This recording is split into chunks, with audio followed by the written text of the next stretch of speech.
So I had a question, which was, what does art mean to us as humans, us, the big us, when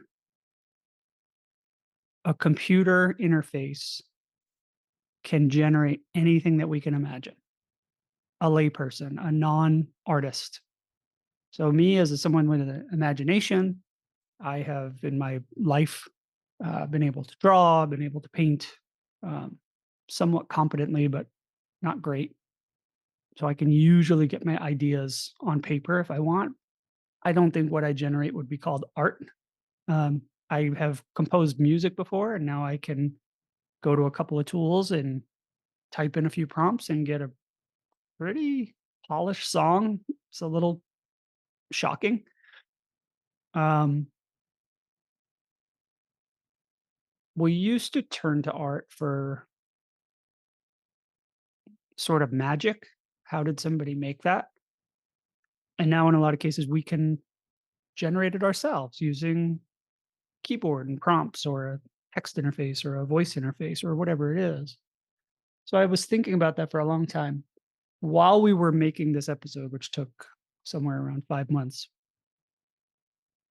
Uh, Man, OpenAI introduced Sora video, and you could see how high quality that is, what the output is of that.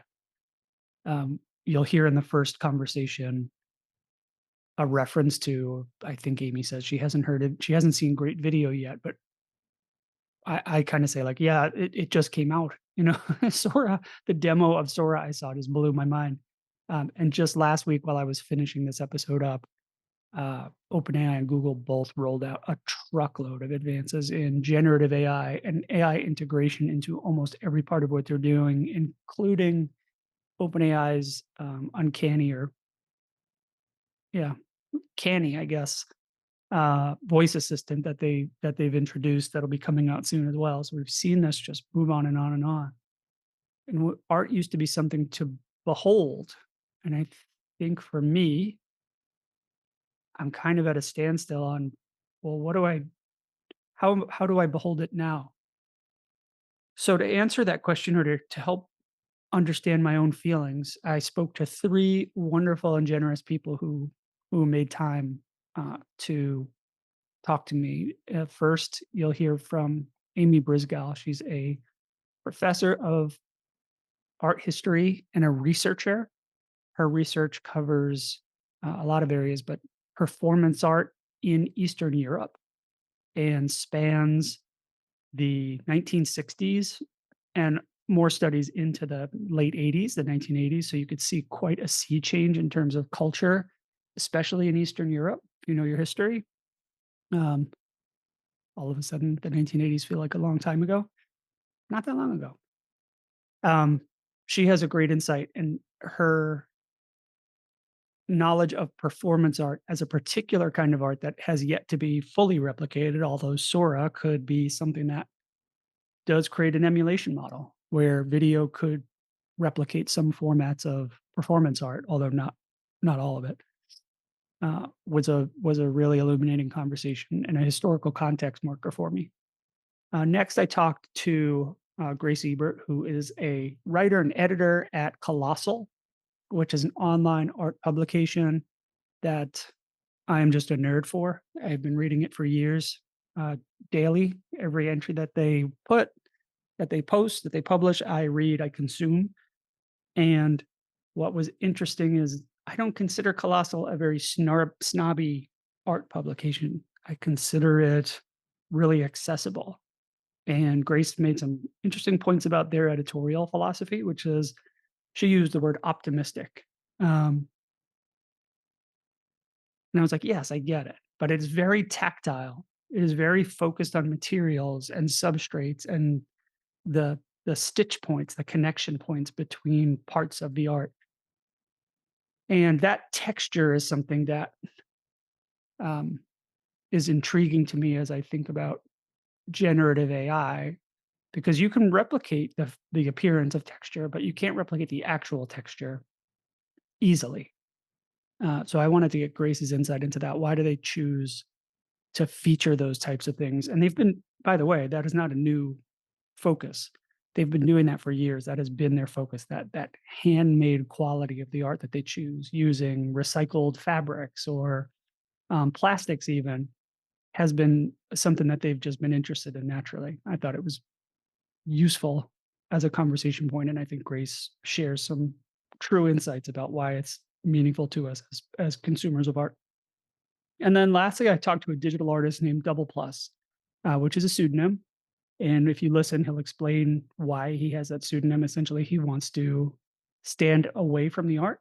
He doesn't want his presence, someone's awareness of him as the creator of the art or the artist, to shape their feedback about the art or their feelings about the art. He wants to be a conversation we danced around a little bit with all three of these conversations is separating the art from the artist. Well, what if there is no artist? Um, he's sort of removed himself going back years. He's tried to stay a step away from the art he produces to avoid that sticky context that it creates sometimes for the consumer of the art, which was just a happy accident. I didn't know that, but it's a perfect frame for talking about generative AI produced art, where the artist is maybe you, or maybe it's the interface as a medium, and we were trying to figure that out together in our conversation. So you'll hear these conversations. We'll start with Amy, then we'll go to Grace, then we'll go to Double Plus. And then I went back to Amy and Grace and shared some feedback that I got across the body of all the conversations, and they gave me some extra thoughts that they had as a response. And those are really, really valuable thoughts at the end. So stay tuned for those, because I think they help close the loop on this. And I really think you're going to enjoy this. I consider myself very lucky to have time with these three wonderful people, and I think you're going to enjoy it too. So here we go. Here's Amy Briscoe.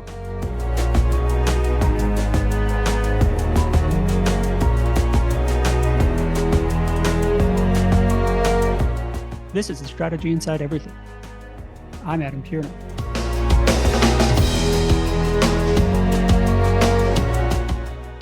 Hi, my name is Amy Briscoe. I am a teaching professor at Northeastern University in Boston, Massachusetts. I teach courses in contemporary art, introductory visual culture courses, and my specialist courses are performance art and a course called Design and Propaganda, which is Russian and Eastern European art from the 19th century to today. Yeah, so you caught my attention because of your research into performance art, which, as I started thinking about this overarching question about what does art mean to us when AI means that a person can essentially create whatever, a layperson, whatever they can imagine, they can figure out how to tell an AI to make it. And performance art really blew my mind when I started thinking about, I haven't really projected this onto theater yet. Have you thought much about that? I mean, with performance, definitely, because I've seen, what happens when AI generates images, and that's really where it generates text and images right now. But and it can create moving images. We're seeing video now, But how can it create body? It can't. It's literally, it's almost AI proof, because there's no and that's sort of my view on AI and AI generated material, is that, there's always that human element that's missing until we can teach AI to be sentient, and have feelings and emotions, which I really I hope doesn't happen. But really matters so much with performance art is the live performance. And the easiest way to, I think, explain the difference, and what I always say to my students, is think about listening to, music, a CD or a digital, whatever the format is now, versus going to a live concert. It's not just that the music is better. It's not even that the music is better. It's this event. It's this thing that we're all participating in. It's the being there. And that, I think, is something that AI, I'd like to think, can't capture. So you just raised like so many different threads that we could spiral down. Thank you for doing that. Yeah, sure. Our the first question I have to follow up is if you could give a little bit. I know your research is expansive, but you did cover performance art in it's Eastern Europe, right? Yes, And yes. you looked at, I think it might be two separate projects, but in the 60s and then in the 80s and beyond. Mhm. And what I saw a parallel there between social change that happened in the 60s, late Mhm. 60s and 70s, and now Mhm. social change that we're going through now. Have you Mhm. thought through, or like what did you find in your research of that change in time? And then maybe we can work together on what are some parallels. Yeah, sure. So one of the interesting things about performance art from Eastern Europe is that it wasn't really officially tolerated. I mean, there were levels of tolerance depending on where you were. For example, Bucharest, Romania, one of the most heavily surveilled places, very rare to see public performances, street performances during the 70s or 80s. But a place like um, Czechoslovakia in the 1960s during the period of the Prague Spring, where rules were sort of relaxed, Yeah. you might encounter that. So a lot of the performance art that took place was a very private affair, and this will go sort of counter to what I just said about the live event. But a lot of it exists more in the documentation because the artists knew they didn't have a live audience at the time. But I think once the spaces opened up, to more, to not being restrictive on what you could do in a public space, there was this sort of move to go maybe a bit more out into the public space and do things with the general public or do something in public. And one of the interesting things that I found is that artists performance art globally kind of waned, or at least in the West, kind of waned by the 1980s. It had this big heyday in the 70s, and Hmm. then it kind of waned, but it never went away in Eastern Europe. And I don't know if that's because it was hidden for so long, but there's still a lot of artists working in live performance, performance art in the region right now. A good example of that is in Russia. Pussy Riot, Peter Pawlenski doing these very Yeah. public performances, maybe not so much anymore, but at least in the 2010s, those political protests that were works of performance art. So, yeah. That's interesting. Is it how strong is that lineage? Is it generation to generation of actual like familiar relations, or is it more spiritual and connected by the spirit of the idea of performance art and generating those emotions? It really depends. I think it depends place to place. But one thing I noticed was that younger generations of artists didn't necessarily know about their performance art ancestors because it was never codified. It was never really written down. That's kind of happening now. So it's not like they were in class at university in the 1990s or early 21st century and their professors were like, "Oh yeah, there was this performance artist who did this in the 1970s," which is what we have here in the States in New Right. York, like for New York, for example, this artist did this and there's that lineage. It's a really weird thing, but I found that in a lot of cases, artists from like post 2000 found out it's not that they found out about performance art through the internet. They would be experimenting with different types of art making and they would be doing things like performance. And then they would see stuff on the internet, like someone like Marina Abramovich, who's very well known. And then it would click and they'd be like, oh, this is a thing. What I'm doing is a thing. There was that validation. Right. And the same thing happened when they found out about artists who came before them in their own country, or, that lit. So it kind of was a bit backwards in how that happened of discovering that lineage. And it has to be discovered because some of it is so intimate and small, especially the stuff that was hidden in the 60s that had to remain sort of behind closed doors. Yeah, exactly. Yeah. What was you mentioned that it was carried forward in the documentation of some of those Mm. performances. What was that documentation like? It was usually photographs, so usually black and white photographs.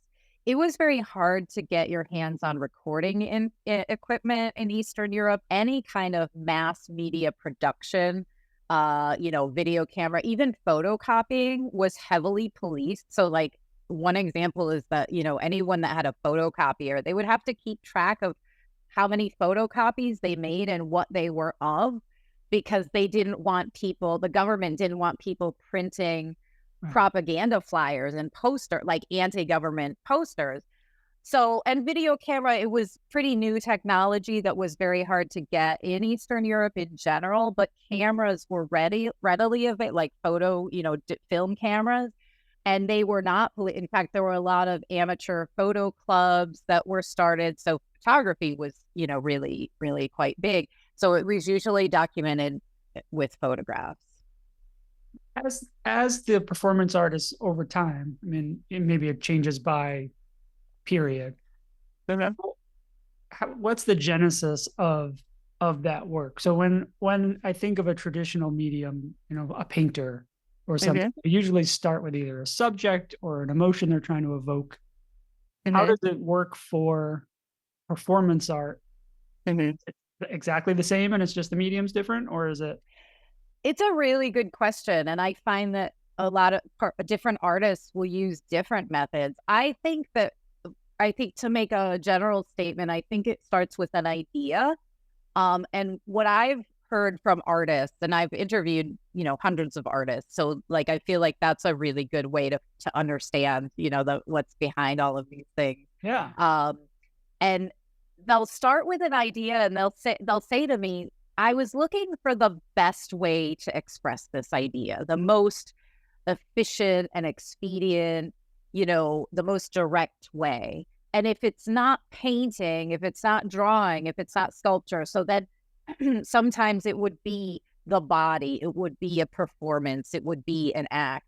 And it's also important to remember that performance art has many different forms. So some forms of performance art are instructions. So there's this whole, if you look it up, there's a Fluxus workbook, and it has all of these performances that were written by people, mainly in the 60s and 70s, with the purpose of being exchanged. So that if I sent this performance to someone in another country, they could perform it.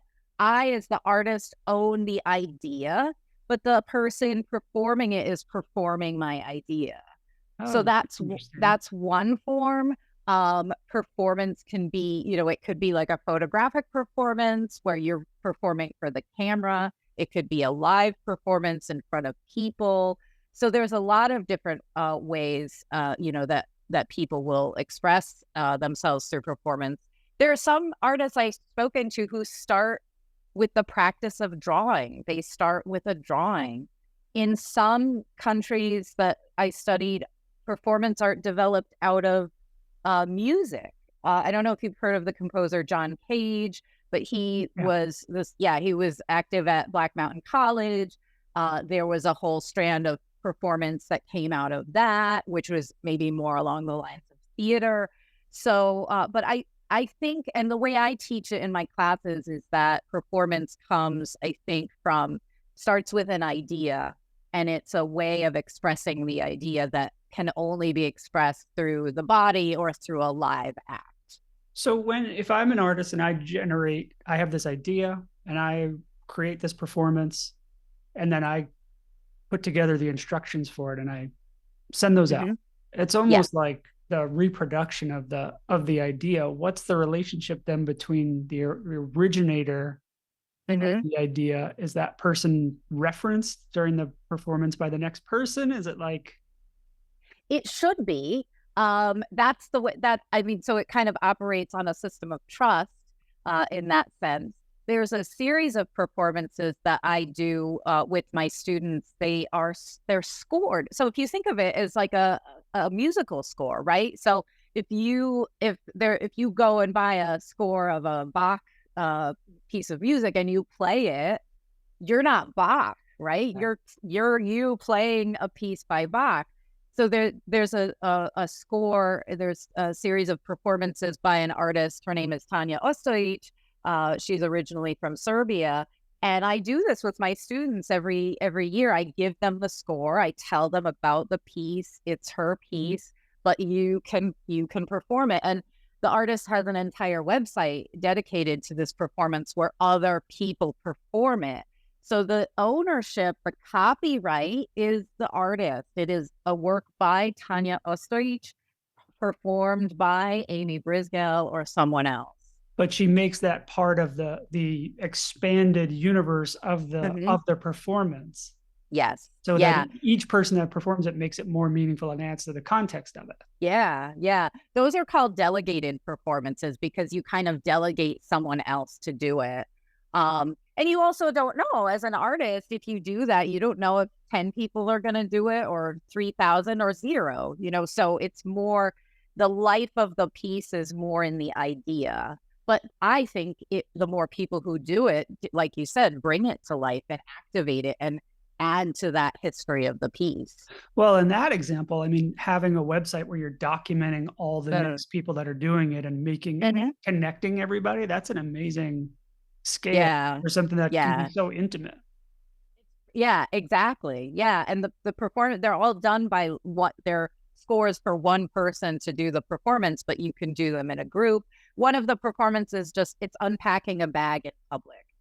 Her work relates to migration. Yeah, I know I it do not sounds, understand performance art. I but mean, and the thing is, like I totally get that response.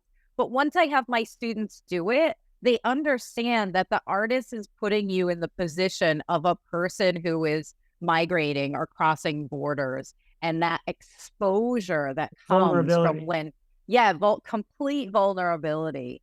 And so yeah, so that's and so that's why that idea, she could have a photograph of a group of migrants with their bags, but isn't it that much more impactful when you're doing it? You're putting yourself in that position. I've done that performance a million times, well, a few times.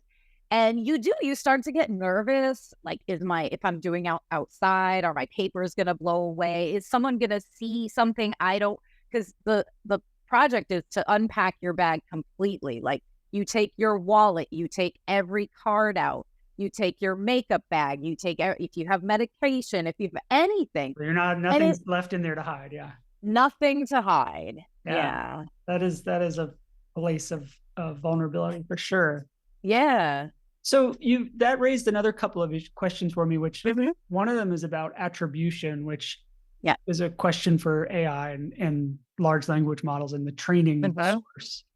Mhm. And I wonder, when comedians do this a lot, where you'll hear them or see them talk, and they'll say, "Oh, that person stole my bit," or Mhm. that's my joke," and that's like a really impossible thing to know what the genesis of a combination of words is. Yeah. How does that work is there a culture in performance art of that sort of like ownership and attribution, or is it more a code of ethics and honor that is unspoken? It's hard. I mean, I don't know if it's any different than any other art form. So we have this phenomenon that we talk about in art and art history called appropriation. And it's where an artist, I'll give you an example of one artist who re-photographed the work. So there was an artist who was photographing people affected by the great farmers, affected by the Great Depression, Walker Evans. Right. And then this other artist went and re-photographed all of those photographs and exhibited them as her own, but titled them after Walker Evans. And I'm having a mind freeze right now where her name is escaping me, but I teach her Sherry Levine is her name. Sherry Levine. So she's not saying that photographs, Right. not really creating anything new. She's literally copying them. Um, and so this phenomenon, that's a case of very, straight appropriation, like literally taking the image of one person and claiming it as your own. Yeah. Interestingly enough, when she did that, those images were out of copyright. Ah, she was smart. But she was making a statement through that. Like her art was to do that deliberately to provoke a response. So I think there are a number of things that she was trying to say with that. I mean, one thing that she did that in the 80s. That was the time of the American farmers were not having a great time in the 80s either. She was bringing this older image forward to have relevance. But I think she was also really commenting on a phenomenon that we're experiencing even now about the sort of the betrayal of images and how we're surrounded by all of these images on a daily basis. And what can we even trust in what we see? This was an artist who grew up during the Vietnam War, seeing those images on TV, the Watergate scandal, seeing lack of trust in authority figures. And then also it was she was a woman artist taking over the art of a male artist, and sort of reclaiming that. But appropriation, I mean, that's a very clear case of, we all know this is appropriation, but it's a very fine line. A good example of this is, so Shepard Fairey, who did the Obama Hope poster, Yeah, that image of Obama he took that from an AP photograph. I remember this. Yeah. So yeah. So the fair use, fair use means that if it's in the public domain and someone can recognize it, then, you don't have to necessarily attribute it. But there was a question like, well, is that such a known photograph of Obama that people would see the Shepard Fairey and say, oh, yes, he's clearly taking that image. Especially at that point, and Obama was not Obama then. He was, who's that guy Yeah. running for president? Yeah, exactly. And we see this a lot with different cases of, there was a recent one about Andy Warhol taking a photograph of another artist who was a young woman, not yet established. And so that person or their estate won the case against Warhol. So it's a tricky thing, appropriation. There are examples in performance art where there are certain artists where they're very well known for certain things. And then you look at other artists' earlier work and you think, wait a second, that artist did this before them, but the later artist was, and then you don't know, like, did they see it? Sometimes it's just in the air, Right. Sometimes two works of art can look very similar and it's coincidental. And I've had cases, not cases, but artists, especially in Eastern Europe, who didn't have as much access to as much information, although they certainly knew what was going on. And I would say, oh, this performance, it looks kind of like this performance this other artist did. Did you happen to know about it? And they'd say, I don't really think I've heard of it now, but I don't think I knew of it at the time. And I kind of take that at face value, because no one can know every image and everything. And especially when you're dealing with the body and gestures and movements. I Yeah. mean, it's very easy to maybe do the same thing as someone else. There's also filmmakers do this all the time where it's not quite homage, but they will visually check and put in a Mhm. reference that is either a frame that's composed very similarly Yep. or same set or hire the same actor or actress. Mhm. I'm just watching whenever Inside Man shows up on streaming, Spike Lee's movie from 2004, I watch Uh-huh. it until they take it away. Uh-huh. And he hired an actress who was in Dog Day Afternoon, and you can't help but immediately be like, "Oh, right." And that's a smart. He's doing that both. Mhm. It's like, "Oh yeah, I get Yeah. it," but it's also like, "Oh, it's actually really smart." Now I'm in this Yeah. mood. It created the same anxiety. So a lot of times artists are doing it intentionally, Oh, yeah. and Yeah. sometimes not.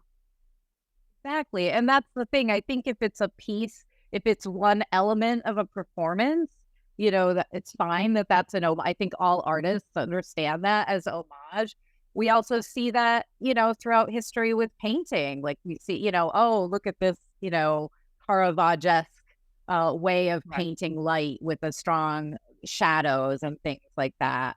So it's not, I don't know of a case where an artist did a performance that was exactly like another performance and claimed it for their own.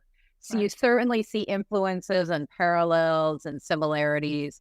But I think one of the cool things about performance, I mean, I guess it's like painting as well. Like every artist has their signature style, but with the performance art, it's the artist's body that's performing it. So it's always going to be different. And every performance will be different because Yes. depending on who's there and the atmosphere and everything.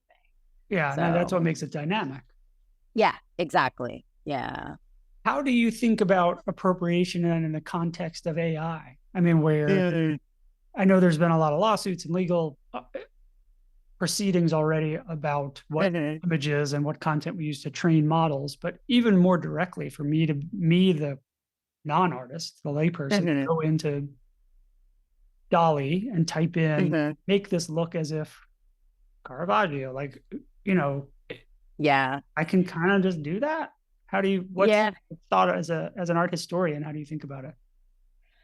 Yeah, I mean, that's really tricky. I think I tend to wonder what I think of it maybe in a different way. Like, what are we doing? Like, why are we doing this? Why are we creating images when we could just like, I guess, what is the purpose? Like, is someone trying to create an image so that but I'll give you an example when it comes to writing. I know that a lot of students like to use ChatGPT, especially students who aren't as comfortable with English as a language or for their writing. And they'll say, oh well, I feel like my grammar and style isn't that great, so I go onto ChatGPT to polish it up. And I I think to myself, well, all you've proven to me is that you know how to use ChatGPT. Like just because you've improved your writing, that's not you improving your writing. ChatGPT did that. I also hire a proofreader when I write a book because I know that my grammar and style isn't perfect. I'm more interested in my students' ideas, and when it comes to images, I'm more interested in the something that comes from the heart or from the soul. And if we can create images, through AI that are just basically scraping the internet, it does become tricky because, is AI. So I'll give you an example. I'm just Yeah. curious what AI was. I looked up, I asked ChatGPT to tell me about performance art in Eastern Europe. And it gave me kind of a summary of my book because my book is really the only one the first book to really write about that region. And it used my name, I was happy with it. I was like, okay, it got the main points. It attributes me. I'm fine. But I think I would have an issue if I were an artist, and maybe coming up with a new style, an up and coming artist. And then someone is churning out images that look like what I've created because they've used AI to do that. Yeah. So, yeah. I know. It's you know, part of the question is you made a good point that someone starts with an idea. And what I heard you say earlier when you were describing the kind of in the 60s roots of performance art in Eastern Europe, the idea of, I wrote down the word provocation, that it's the idea of trying to get a response from people around you. Yeah. And so the AI cannot start from that point on its own. It wouldn't. But the person sitting at the keyboard might. And so when they type in the name of a politician and a type of artist and a certain position or gesture or activity you're trying to encapsulate, you are in the position of being the provocateur at that point. I don't know if you're an artist. Yeah. Oh, me No, no, personally. I don't know if Oh, I don't know if the person that typing person. the keyboard, typing in the prompt is an artist because they start there. What do you think? Yeah, I mean, it's interesting because I was just talking with an artist the other day who was literally they were two-dimensional images and they were literally using hand gestures from some world leaders and like putting them side by side, but you don't know which one is which leader. And they were taken from existing images. Um, I think the situation you just described, it could be interesting. And I think there's different types. again, there are different types of performance art. There are some that I think could be maybe more clinical and, calculated, and maybe not so much about any kind of emotion, but expressing an idea. Mhm. I guess it comes to that question again of fair use. So if the AI is taking images, that from someone that, I mean, that's the thing. All of our stuff is there. We don't give permission for it to be I used. know. So I think, and I know that people haven't really worked this out yet of how to attribute, but it would be nice if if there were works that, within those scraped images that they could be attributed, but I don't know that we're there yet. No. Um, yeah. I think the lawyers are advising them not to tell anybody too much about where the data came from, making it Yeah, harder to. exactly. Yeah. Yeah. That's not great. Uh, no, no. But it is, as I'm thinking my way through it. I mean, could you replace paint for prompts? Mhm. And you're starting with an idea. You're like, oh, I want an image of a bowl of fruit. Mhm. Oh no, that's not right. I want the sun actually to come from this side and not that side. Mhm. You you can go through the same process. You're just not using your hands. Like how important is the, because you just, when you were talking about the gestures of the world leaders, you were Mhm. essentially, what it sounded like to me was describing collage, Yeah, collage, exactly. which is Yeah. we think of as an art Mhm. form. Yeah. No, I mean, that's a good point. And in fact, there's the 19th century, sorry, 20th century artist Marcel Duchamp said that all art is really just choosing. So he gave up painting. He said that, an artist goes into the store and chooses the paint, they choose the brush, they choose the canvas, they choose what landscape to paint, and it's all about choice. It's all, like you said, it starts from the idea. Um, I guess so I don't have a lot of experience with AI images except for the ones of Kate Middleton roaming the internet that's making everyone freak out. Um, but my experience with AI writing is that it's boring and soulless. And that could be because of the prompts. I know it depends on what prompts you put in. But whenever my students use ChatGPT, it saddens me because I think this has no, like, but what do you think about the artwork? Like, why are you just telling me like a description? I feel So like I can spot it when I see it. yeah, yeah, you can, you really can. So, but maybe I haven't come across someone who is really super adept in using AI in crafting those prompts, like you were just saying.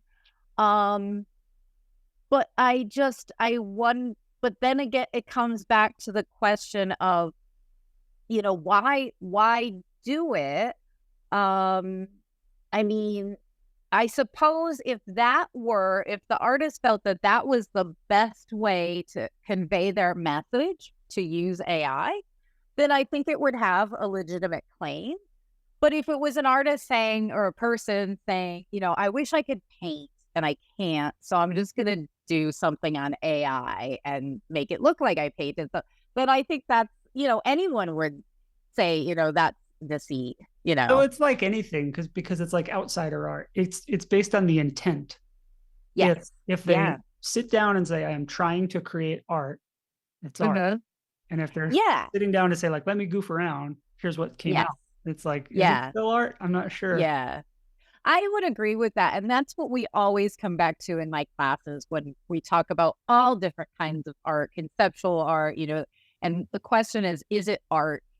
And they'll say, well, was it is it intended to be art? Did the artist want it to be art? And one thing I forgot to mention before is that there are a lot of, like, an artist like Damien Hirst, for example. Mhm. He has a whole team of people creating his dot paintings. So that's a classic situation where we don't need the hand of the artist to do that. Oh, it's He the doesn't intent do and the that. direction, right? Yeah, yeah, it's just he's like, "Make me a painting with a bunch of dots on it." And then even to go even further back, Renaissance artists, they had a workshop. They had people, we don't really even know sometimes if this brushstroke was painted by Da Vinci or one of his, one of the people in his workshop. So Mm, this idea that art is like this, the lone artist in the garret, romantic, that is a very 19th century concept. But it's one I think we kind of come back to every now and then when we feel like art has become too much of a production, right? Like something like Andy Warhol's factory, where we're just turning out silk screens of Campbell's soup cans.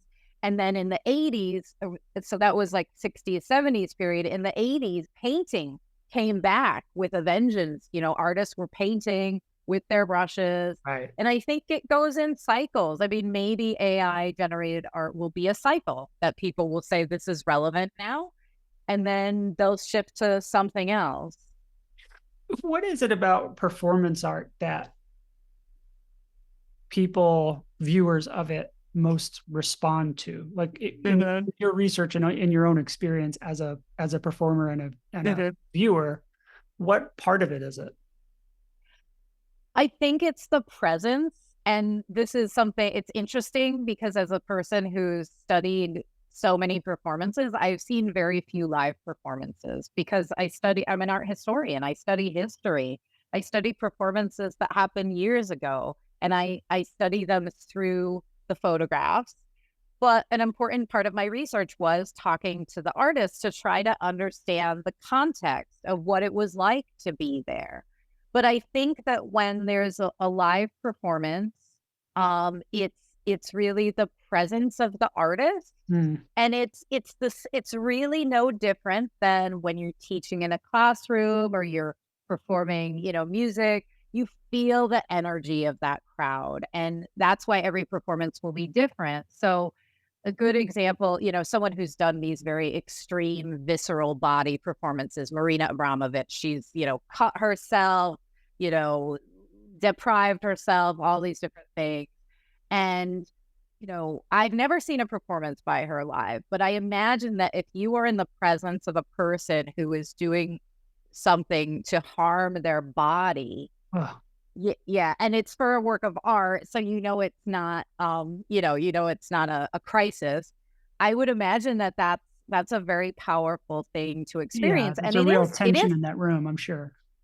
and it's so powerful that in one of her performances where she almost died, smoke inhalation, she was in this five-pointed star that had been lit on fire, and the smoke overwhelmed her, and someone discovered that she had lost consciousness because the flame, like, hit her hand or her foot, and she didn't flinch. So the people watching the performance were like, "Oh, I think she's in trouble," and We they need to pulled her. intervene. Yeah, Yeah. And so that's why it's that, and I'm not saying all performances have that, like, life and death element. and thank God. That's Yeah, I know, I know. But, I think it's just, and sometimes it's just the something different, like there was this artist that I wrote about a lot. He was from Latvia, and he dressed in a bronze suit and painted his face bronze. And this was like in 1987. It was perestroika era, and he was just walking around Riga, Latvia, and people were like, "What's going on?" And they just started following him, and because it was something different. If it had just been like a garbage can painted bronze, it wouldn't have Right. attracted any attention, but because it was a person, and it's like, what's going on with this person doing something different? Yeah, so it's that innate human connection and curiosity Yeah. to try to Mhm. understand what's going on in that person's mind or whatever. Yeah. They're trying to tell me something. What is it through the Mm, bronze paint? yeah. Yeah. And you can't really, I mean, you can watch a performance passively, but it's harder, right? You can look at a painting passively because we all do it. We go to a museum after an hour, we're tired, and we just walk through and we walk by them, and they barely register. But when you're confronted with another human being, that's a lot harder to I guess ignore or engage with passively. That's an interesting point too, that the idea of volume as a contributor to how we think about AI art or any art, as you just said, in a museum, there's Mhm. it's all high quality, curated art. But Yeah. in AI, it is an endless, literally limitless sea of content that could be created. Yeah. They, Yeah. to me, that's where I start to say, like, well, how valuable could it be if you can stamp it out infinitely forever? Yeah. And I think, Duchamp, the artist I mentioned before, he created these things called ready-mades, where he just took an object, declared that it was art, and that was it. But he only did it like times. And he said, you can't do this forever. You do it once, twice, a dozen times to make the statement. And that's it. You can't just keep churning it out because people will get bored. And again, so it's based on intent and a clear statement of intent. Yeah.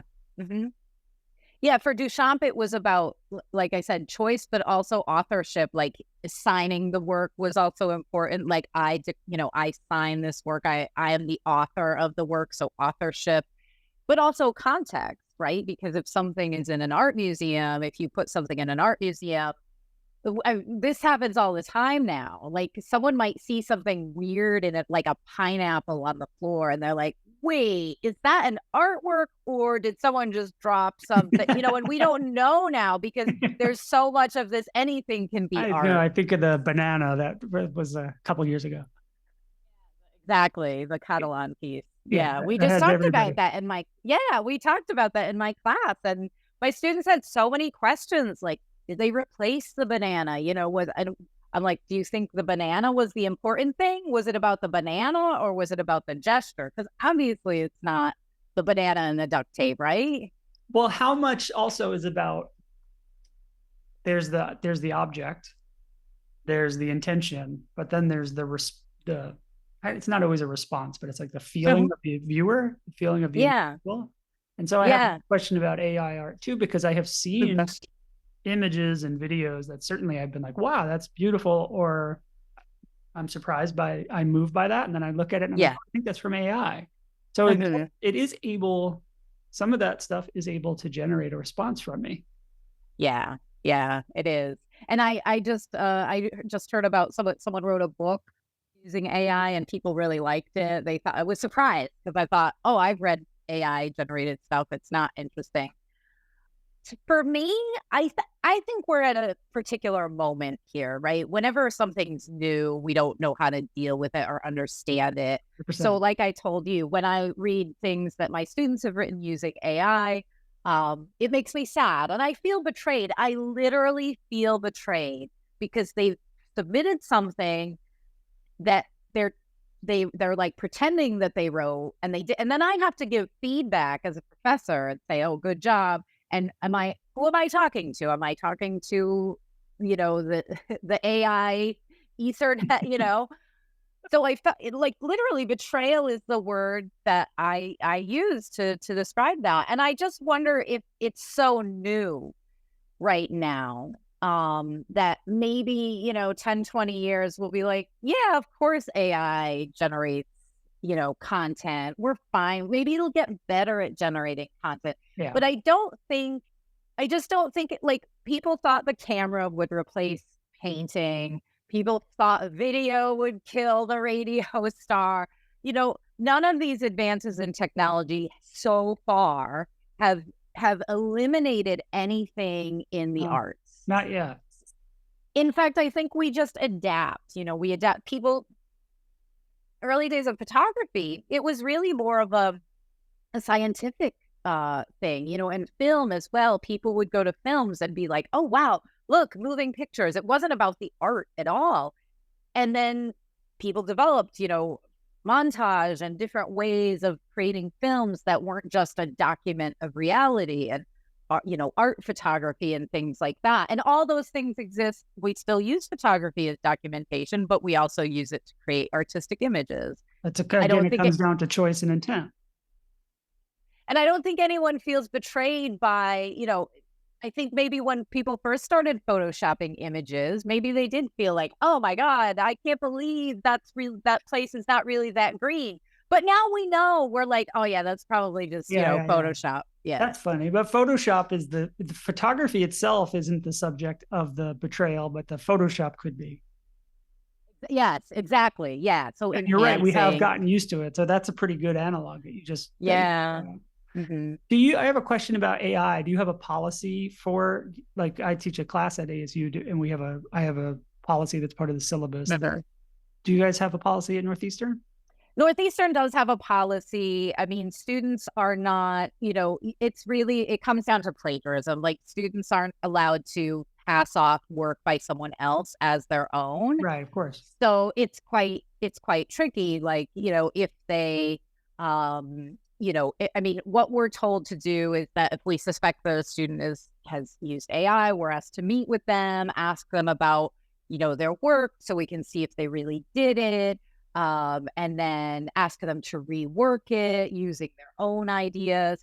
I just try to tell my students that I'm genuinely interested in their ideas, and if I want to know what ChatGPT thinks about this exhibition we went to, I can just ask it myself. And but I but I but I have modified my assignments to try to make them less able to be done by AI. I Right. used to have my students write a lot of exhibition reviews, and that's very easy to do by AI. But now I ask them to do things like, well, we've seen this exhibition about this subject. Find an image or find an artwork or an artist that you think you could add this artwork would be a nice addition to this exhibition. So maybe it's not the most, rigorous assignment, but they're looking for artists. They're thinking about how it fits in.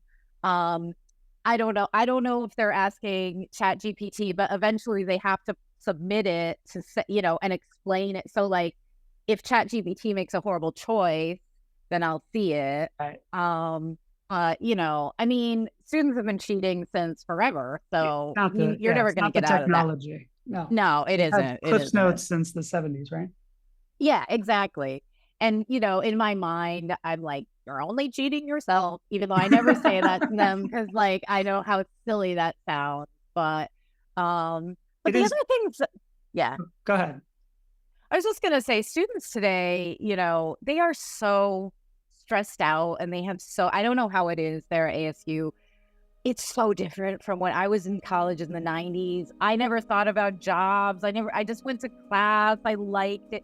My students are just so stressed out. So honestly, after I feel sad that they use ChatGPT, I just think, oh God, they were probably just so stressed and just needed to finish this. And like, I know. oh, and my heart goes out to them. I always try to start with that too, where I'm like frustrated and then I'm like, just be empathetic. Just try to figure out. Exactly. If you can't beat them, join them, right? So I see that this is happening. Yeah, it's not going away. Yeah, it's not going away. So I am trying to, like I already told you, thinking about assignments that might not be able to be done using ChatGPT, but then also trying to think of ways to actually use it productively. And Northeastern it's a real STEM university, and I have a lot of colleagues working in all these areas. So eventually, I hope that someday I will have some more, some really interesting things to do and connect with AI, but I'm just not there yet. So we should stay in touch. I have some projects in the works that I'll share. yeah, I love that. Yeah, that'd be great. Amy, Great. thank you so much for making time for me. I really appreciate it. Yeah, no, this has been fun. Thank you so much. I appreciate it. Awesome.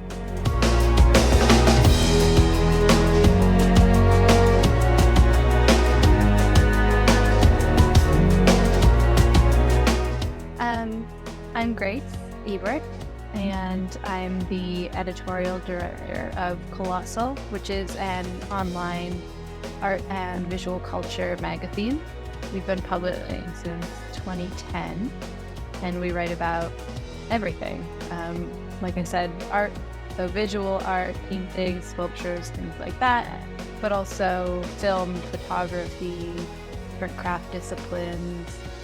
We get into science at times with photos of fish and different animals all over the place. When you said online art publication, I think it's a little confusing to people who aren't seeing it. So we'll link, but I use it to see tons of sculpture. There's a lot. You guys have a lot of art that's textural in nature. Not always what someone might think of as traditional sculpture, but like fabric and just really unusual substrates and materials that are used. Yeah, I think that's true. We do a lot that focuses on things that are handmade. So you don't see a lot of digital art. You definitely don't see AI art on Colossal because we really love the technique and the craft behind the work. So I think texture is right. I mean, we love fiber art. My partner, Christopher, who founded Colossal, loves sculpture. So there's a lot of things that are three dimensional. There are things that you wouldn't necessarily think would be three dimensional that are three dimensional because some artists have made it that way. And we found it and we love it and we want to share it. Yeah, I read the site almost compulsively in an RSS reader, and then I find myself clicking into the articles and taking apart both the images and the descriptions, because sometimes even looking at images of some of these or videos where you have kind of motion doesn't express what's really happening. So sometimes in a 2D plane, the art looks like one thing, and then the description will tell us, "Oh no, this is actually this is actually what's happening here." How do you Mhm. go about exploring it and understanding what is it, are artists submitting to you, or are you discovering and reaching out to them and kind of partnering on how to tell the story? It's a bit of both. We do take submissions. We get hundreds and hundreds of emails to our submissions. Some things are absolutely exactly what we want to write about, and some things are, wow, I didn't expect to see this on a Tuesday morning. It's a wild place in the submissions inbox. But we also reach out to a lot of folks. We have artists we've been following for years and years, and when they have a new body of work that seems interesting, we'll reach out, we'll write about it. We talk to almost everyone we write about. There are times where we'll communicate with a gallery versus the artists themselves, but in general, we prefer to talk to the artists. I think that's not necessarily a thing in publishing these days, where you translate what the artist is thinking or what the artist is hoping is Yeah. taken away from the work um, into a piece. But that's the way that we do it. I think there's something really exciting about hearing from the artist and what they're hoping people take away. I think it's just, I think we devalue that overall in journalism and writing. There's absolutely a place for criticism. I'm happy that I don't have to do it every day and that I get to celebrate the work that's being made and the artists who are making it. How do you think about the way the art is received? So part of what I'm interested in is this idea of what art does for both the artist and the consumer of the art, the viewer or the person who interacts with it in whatever media they engage with. How do you think about what art does as you're writing a piece, which is essentially a description of the art, and how much does that factor into the story that you want to tell about a given piece of art?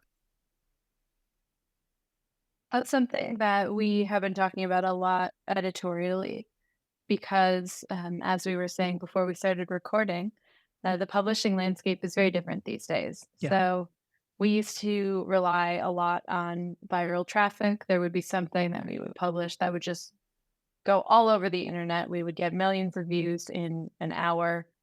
It was wonderful. But in terms of page views, it was great. That's not how the internet works these days. There needs to be more. People want to they want to dive into what the artist is thinking and how they're making a piece, especially so, or making a work or whatever the project is that we're writing about. So in terms of how their work is being received, we want to, of course, get the basics down, the who, when, why, that kind of stuff. What is actually in the piece. So we love to focus on the materials. We love to focus on how the work is actually made. But we also talk a lot about like why is this important? Because viral traffic isn't enough. We do need to tell people why we think it's important. Why is it on Colossal? What is it that makes this painting different from another painting? Why is this artist special? So that's different for each piece. I think that at least when I'm writing, and I think it's true for the other writers on Colossal as well, but I tend to think about at least one line, like how can I make their or how can I add one line that really says why this is important? And it might not be obvious to the reader who's looking at the art that that's what that line is, or maybe it is obvious. Then I think Yeah. I'm, not as transparent as I am.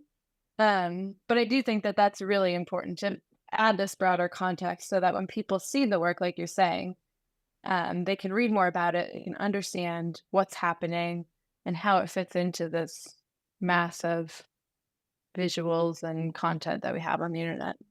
Yeah, I think one of the things I like about Colossal is putting the art in some context, but not over explaining it to the point. Like you said, it's not criticism. So you don't have to say, like, oh, let's go back 50 years to this other person who used a similar media or did something that this is borrowing from, or is maybe they aren't, and it's similar. It gives me, I should say, just enough context to be able to say, like, oh, okay, I can put this in a place in my brain, even though I'm just seeing the images that are captured here. Yeah, that feels true. And I think we tend to say that we take the critical approach of if we don't like something, we won't write about it, or if it doesn't fit our agenda because we want the world to be a better place for all humans. We want the climate to not be what it is. We have a lot of things that we would love to see, and the work that we publish definitely fits that.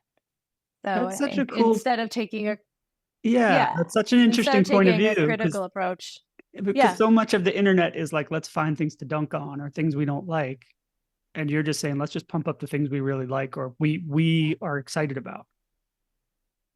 yeah, exactly. There are plenty of conversations that happen behind the scenes about like, this is visually interesting work, but it's made of plastic. So are we going to write about this? Or this is maybe saying something interesting, but there's something that feels off about it to us. And then in a conversation, one of our one of us is able to say like, oh yeah, I think maybe this portrayal of this is not quite Mm-hmm. what we want. Um, and there is absolutely a place for digging into those larger conversations about what someone is missing or what someone should have thought of or should have put into the work, who they should have consulted. I think that's very valuable.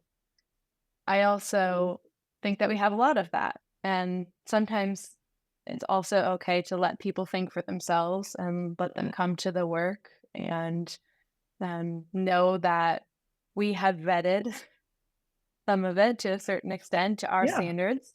And of course, I mean, we publish a lot, so it's not like we are like digging into every artist's entire history or, um, doing a bunch of research in that way. But there is a certain standard that we hold ourselves to.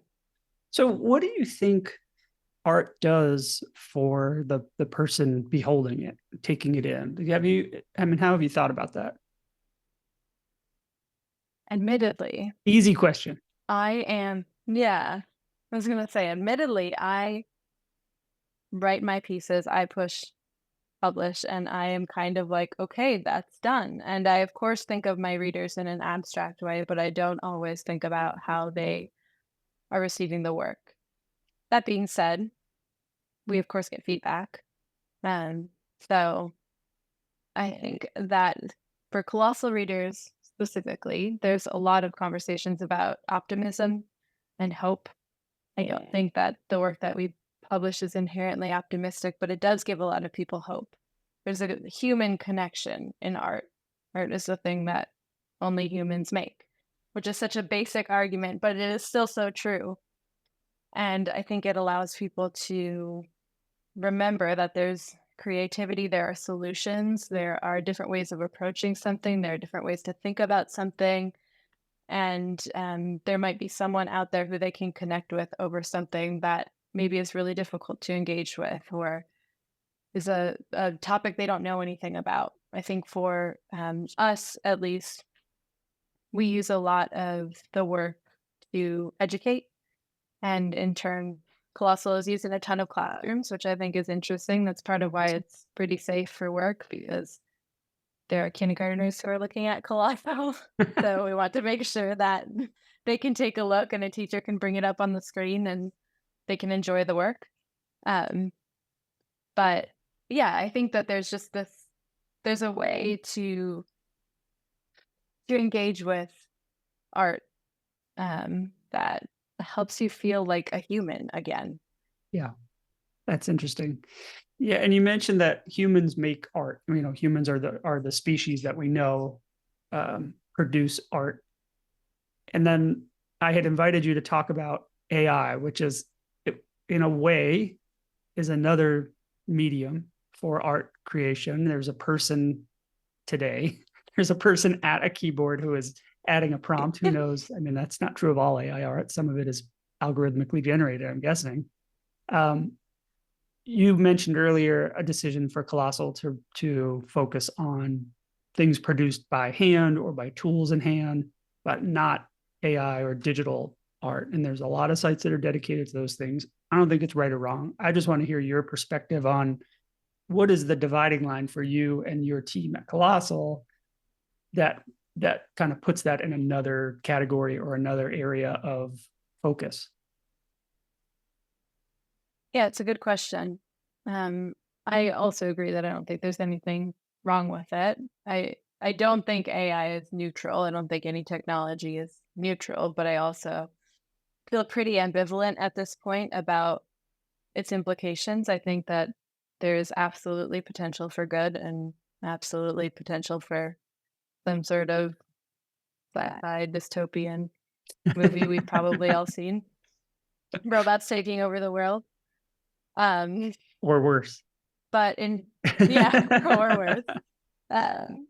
In terms of what we do, I think it really does come back to wanting to showcase humanity and what only humans can do.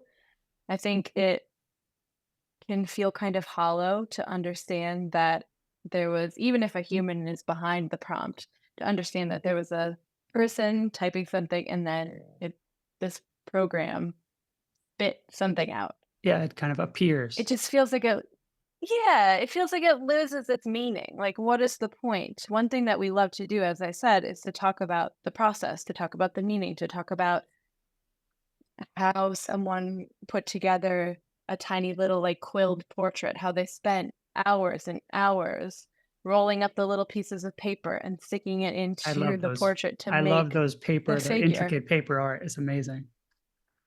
I love it too. And that is something that can only happen by hand. And I think part of it is a time thing. One of the things we love as a publication, but I also personally love because it amazes me, are the projects that are the daily projects. There's an artist in the Netherlands who makes these sculptures, like daily sculptures, and they're beautiful. They're made by hand, but it's a daily practice that they're committing time to making something with their hands every single day.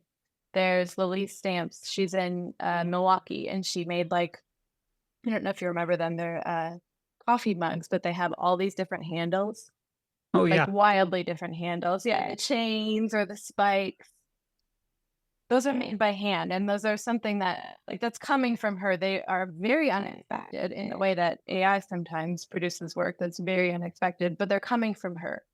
And that makes them so much more special, I think, because it's not plugging them into a prompt and having it be spit out. She is spending time thinking about what would make an interesting handle. And those types of things, that dedication, that way of making and creating and thinking feels really special. Yeah, there's something about the person's brain directing their hands to clay or to paper or to a material, and the connectivity there is hard to explain. But there are pieces of art generated by AI that I've seen, and not video, but 2D images where I've looked and I've had a reaction to it, that it has pulled something out of me where I've said whoa, what's that? So I'm torn on, it becomes where I used to say oh yeah, it's cold or detached or computer generated, so it's separate, sometimes it can elicit a response. So then I'm like, well, shoot, I'm not sure that that distinction holds anymore. And I'm having trouble. The lines have gotten so blurred because you could say the keyboard is the medium, or the prompt is the medium, or the conversation between the engineer or the artist and the large language model, which sounds just like Mhm. Picasso drew it up. I- Yeah, I think that's a really interesting point. And it's not to say that there aren't things that I find that are digital works or that are AI works that aren't interesting. I mean, I think we scroll through Instagram these days, and even though that used to be a place where we would discover artists, now we see all kinds of AI art, and you have Mhm. to really dig into stuff to understand what it is. And I don't think there's anything inherently wrong for that, even for like a dreaming part of the process, for thinking about what could this look like? What are the potentials? I think using AI tools like in Photoshop or even Grammarly that has AI, Right. I don't think that that's wrong. I think that I understand why people do that. It does make processes more efficient. It can be really helpful for things that you're stuck on that you need to get out of a certain block, whatever it is. Um, I just don't know that ultimately it's that interesting. I think I've been, well, have you read Kyle Chayka's Filter World yet? I have not yet. Okay. I've been telling everyone that they need to read it. It's all about the algorithm and what it's doing to culture. And one of the points he makes is that the algorithm has really flattened culture and our tastes. It's destroyed our taste because I have read think you, pieces about this now that you're saying it, but I have not read the actual book. yes, yes. And of course, there are things that, you can say what you want about the book. Sure. Not all of it is perfect. But um,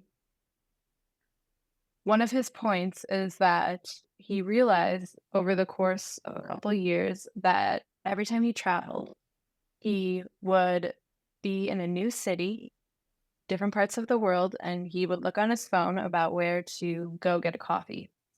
And he would always be fed the same coffee shop. Like it would look the same, whether it was in Sydney or London Right. or whether he was in Tokyo, they all looked the same. You can always find that same coffee shop. And if you think about the coffee shops you visited for the last couple of years, you can pick it out, the subway tile, the specific chairs, the metal chairs that everyone Oh, has. totally. Yeah. Yeah. And I've been thinking so much about that book because it clearly had an impact on me. I'm telling everyone to read it because I think it's really helpful for understanding how we consume culture and also for developing our own taste.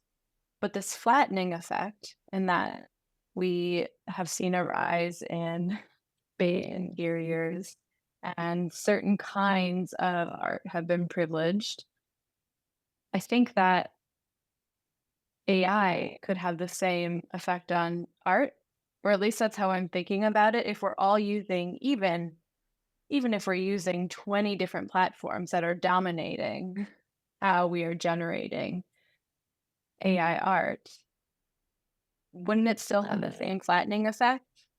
Yeah. Well, you would think based on how people behave on social media and the way it's flattened regional dialect, regional diction, so that slang is the same across the entire country and even around the world. Whereas there used to be regionalisms and things, especially among youth culture, you could see a world where, regardless of platform, people are figuring out the prompts or figuring out, oh, if I put this artist name in or if I feed it this work, I can get to something similar as a starting point. And then all of a sudden it brings a bar down that we're all starting from a very similar place. And part of what is interesting about art is starting from different places. We're not all starting from the same starting line and a gun goes off. It's somebody that is a genius at taking charcoal to a page, or somebody that has never done that before, but creating something that's still amazing using whatever they have at their disposal. Right. Yeah, there are so many works and so many artists who use their own very particular experience to translate it into a work. They're thinking about something that happened to them that maybe happens to a lot of people, but it happened to them at a specific point in their life. They live in a specific body, which means that they have a very specific set of experiences. It Mm-hmm. happened in a particular place. There are all of these different factors that go into translating one experience that maybe happens to a lot of people into a work. So, what happens when you feed that experience as a prompt into something that then spits out something else? If someone else feeds that similar prompt in, does AI know the different feelings in your body? It doesn't, because it's not in your body. So I think that there's just this disconnect between what comes out and what comes out of something that's AI generated versus what comes out of something that's artist generated entirely. And maybe our technology will evolve and it will at some point understand our very particular feelings. And then I will have to think about this differently. But as it stands right now, that's kind of how I feel about it. It feels like it's going to be, the work will always lack that tiny bit of humanity that is only available through humans, through the human body. I think it's true. What you're describing sounds similar to what someone might say when we say something is inspired by art that came before it versus someone is copying art that came before it. Like you could be inspired by some famous piece of art and then sort of stand on that as a platform and create something totally different, or that you say, oh, I see how they're connected, versus, oh, I'm going to ape this, and it leaves you a little bit flat. You're like, yeah, I get it. You're trying to look like that other thing that other person made. Is that what you're describing essentially? Yeah, I think so. I think it could ultimately just, yeah, make things flatter. I think it's the same as the algorithm in the way that Yeah. it really flattens our culture and makes us think that everything is the same in part as it is actually changing our culture and homogenizing the films we watch, the music we listen to, the art we read, all of that. It just really has a flattening effect because it makes the world seem smaller. Everything, like you were saying, seems to be kind of the same because it is. And then there's the financial part of it, which is not something we talk about on Colossal really ever. We tend to not talk about art sales. I don't think I've ever written an auction price Right. on Colossal. Maybe It's not once part of for the like colossal an, story. Yeah. yeah, exactly. We don't really do that. But part of the issue with the algorithm is that it also incentivizes people to make work in whatever discipline they're working in that the algorithm will like, and then therefore it will sell better. Right. And I can see this being a similar situation. Maybe there are ways to use AI to make work that is very, very different and is not homogenizing. I don't necessarily know how that would work, but I'm also not a technology person. But it also seems like if there's an incentive to make work that is very similar and it is much easier to make work that's very similar, why would people not do that? Not everyone will, of course. There are plenty of people with a lot of issues with that, but there are also people who would absolutely do that. So I don't know that it ultimately will benefit us if things stand as they are. So what do you think the proliferate, like, I don't think we're in the tidal wave yet of AI art. I think we're still in the I water's don't just think so starting to either. get rough. I think we'll be overrun in about a year. But what do you think it changes from the perspective of the consumer of art or the person who would happen upon art by chance? I think you are in a percentile that is, you're interacting with art more than the average person. I probably am too, and I wouldn't consider myself like an art person per se, but just even a person that's in the median, they go to a museum twice a year, they encounter art sort of randomly. Have you thought about how, when we get to that critical mass of AI art generation and it's just flying at us from every direction, almost, I could see where that might be all we see for a year? Have you thought about the impact of that on the people who are exposed to art in those kind of other spaces, that unexpected spaces? A little bit. As you said, I'm in a very specific portion of the population that lives in art all the time, and that's what I think about, and that's what I work on, and that's my world. So it's Yeah. hard to kind of pull myself out of that enough to be like, how would this feel Yeah, if right. this weren't my life? Um, but that being said, we also at Colossal have a lot of readers who probably don't say that they're interested in the art world. They're not necessarily interested in going to a museum more than a couple times a year, or they don't really follow what's happening. And I have no issue with that, obviously. I Sure. think it's wonderful to have a more passive interest in art and to just appreciate what's out there and what people are doing, understand that creativity is important. For them, I wonder if AI generated art makes it difficult to parse what to go see, what to go do. I think that there's a world where AI generated art really turns the volume up on a lot of things and gives us just more. Yeah. And what do we do if we have so much more to wade through and to try to like think, okay, what, first of all, what is this? You have to understand if it's made by a human or if it's made by AI. And maybe some people don't care. And that's valid too. And there are certainly museums and galleries with very different programs and very different ways of thinking about this. And I can appreciate that. So if people don't care, I think that's one approach where you'll go to your museums twice a year, or you'll go to a gallery opening, in the fall or something, and you'll see what you see, and that's great. You'll leave, and maybe it's the same for you. But I can also see it being overwhelming. There's something about even the Instagram example that I was saying earlier. Our feed for Colossal is, of course, it's all art. It's a lot of artists in our like explore page. That's the one I'm thinking about. Right. Um, but it's also something that we don't really engage with it anymore because it's just so much on there. It makes it so much easier to just type something in, post it, and then there's just more there.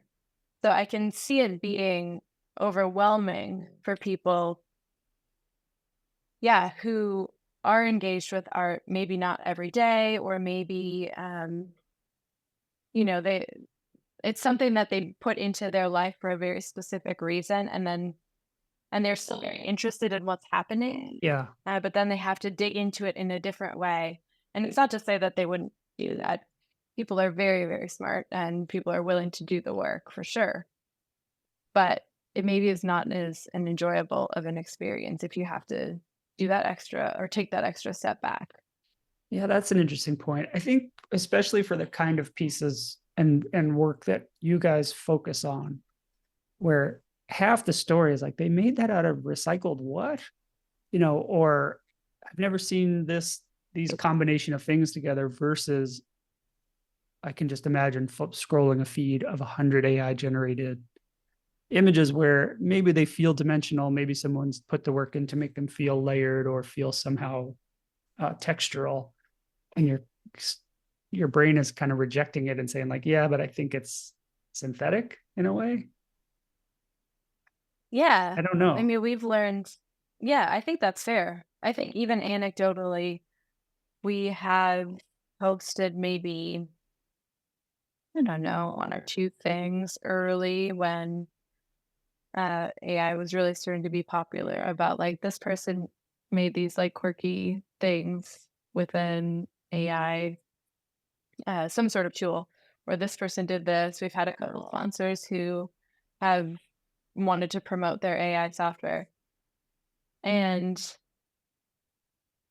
I mean, this was a long time ago already that we did that when it was first coming out because the response to those pieces, other than our comments on wars or very political issues, we have never gotten more responses Oh, from really? people being outraged, yes, that we posted anything that had anything to do with AI because our readers say that's not us, which we also feel, but one of the reasons why we engaged with it a little bit more at the beginning, which honestly, if you scroll back, I think there's maybe two pieces, maybe three, was because it was something new and something people were engaging with. And we were like, well, maybe this is, we'll try it out. We'll have an open mind.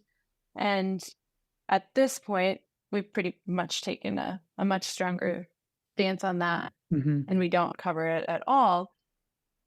But at that point, our readers told us that they were not interested. So I think that that's kind of an answer as well, is that if museums are being filled with AI art, do they attract people? I don't know. I don't know the answer to that question. I'm sure they attract some people, Yeah. but certainly not global readers. Do you think if the feedback was overwhelmingly positive, you would feel differently about it, or do you think? And I mean, you, Grace, the in as the editor part of your work, where you're making those decisions, or do you think you would still have the same reaction? I think I probably would have wanted to dig into it a little bit more and to understand what they liked about the work. There were some things that were really fun, and I can see it as being, as I mentioned earlier, a way to imagine things, or maybe it's a way to. I guess I can see someone like typing something in, it's spitting it out and being like, "Oh, I'm going to make this object as a physical object. I'm going to use this to make it physical." That feels even different to me. I'm using it as part of your process. But I can see us having gone a little bit more in that direction. Maybe not posting or writing about the generated work itself, but writing about the after effects of it. Mm, But as I think I still would have felt conflicted in the same way that I do now. I'm glad that we have taken some time to think about it from a publication perspective, and that it's just not, it doesn't really fit our values. It doesn't really fit what our readers want. So there's not really a huge incentive for us to cover it. But personally, I feel the same way. I am not super into technology of any kind, really. I'm like bad at updating my software. I'm just like not, it's not where my brain lives. yeah. I finally like got a password keeper, like, I don't know, a couple months ago after like using a notebook. And which is not to say that I don't have it. I have a computer, I have, Of course. I use my phone, all of that. But I just tend to feel better when there is less technology in my life, when there is more like human interaction, when there is more time spent outside. And I think the work is similar. So my natural affinity is with things that do not deal with technology or AI now. Yeah. How much? I don't expect you to give me a hard percentage, but what's the volume of submissions that are AI generated that make it your way? Is it pretty low because people who research the site know that's just not what the site is, or I mean, I have been on the art side and trying to get things promoted, and it's like I will share this very broadly. So I can imagine it could be feast or famine here. Yeah, not everyone reads. what we take, and not everyone reads the site to The universal. understand what we publish. Yeah, there's a lot of math submission. There's a lot of yeah, just a lot of things. I would say it's certainly grown. Maybe 10 to 20% on average is AI, which some people very generously to us put it right in the subject line, which means we can kind of do a quick glance and understand that it's not for us. Mhm. Um, yeah, but I mean, it's a lot. It's definitely grown in comparison to even a couple of years ago, what it was.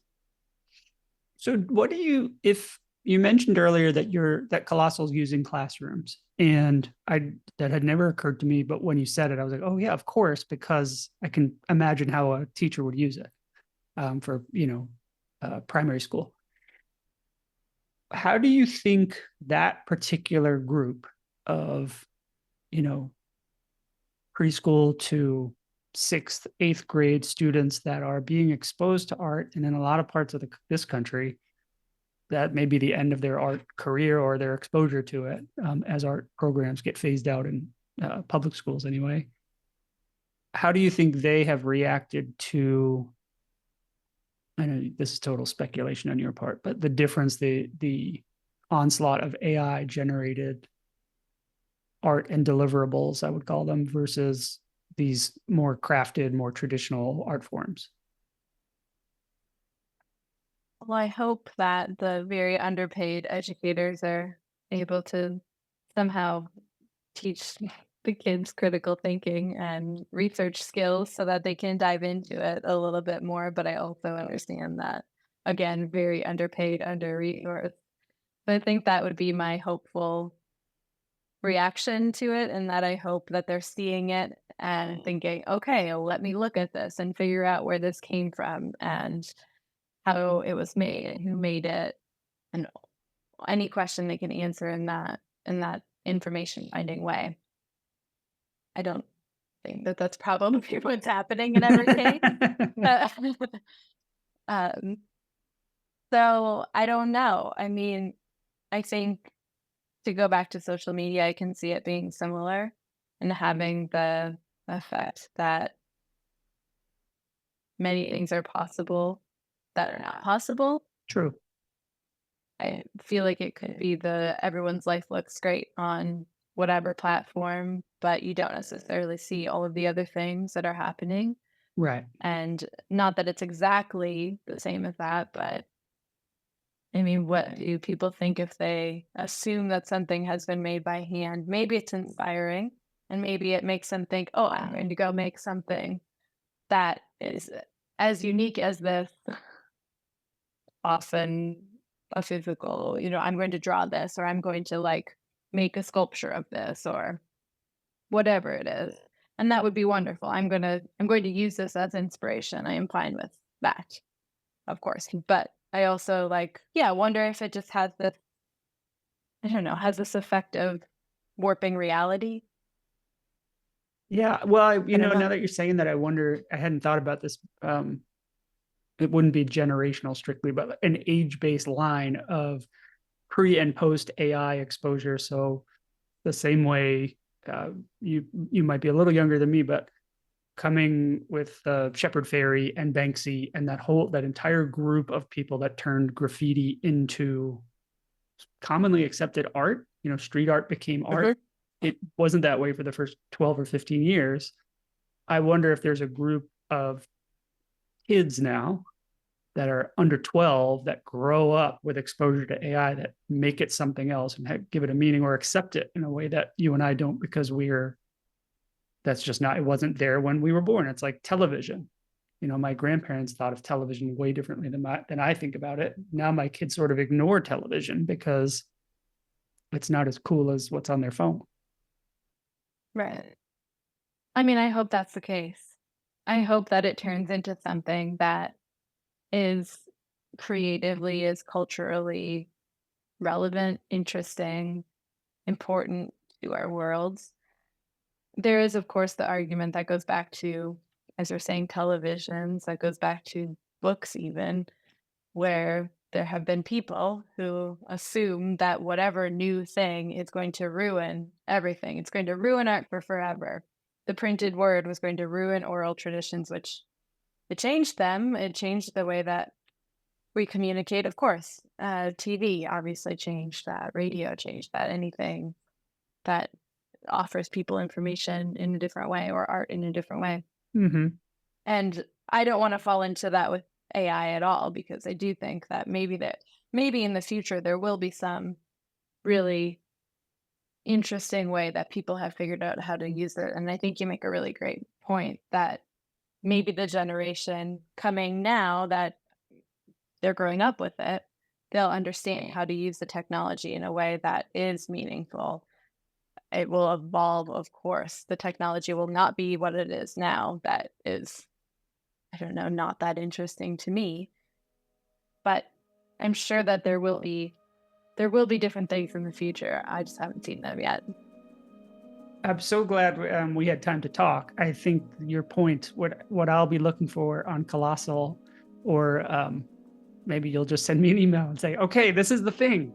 Something something related to AI just like got my attention. Here it is. So I think I'll be looking out for that evolution of I guess the medium. I don't know if I don't know if it's a medium, but it's kind of breaking every definition in my mind. So I'm having trouble describing what it is. Yeah, I think when it is beyond a tool to use, as like a scalpel or a paintbrush, Yeah. when it becomes something more, yeah, it'll be interesting to see. And I'll definitely have to keep you posted if we come across anything that seems exciting. I'm sure I will read it if you publish it. So Yeah. thank you so much I for making appreciate time that. for me. I really appreciate it. Of course, thank you. This was great. All right, thanks.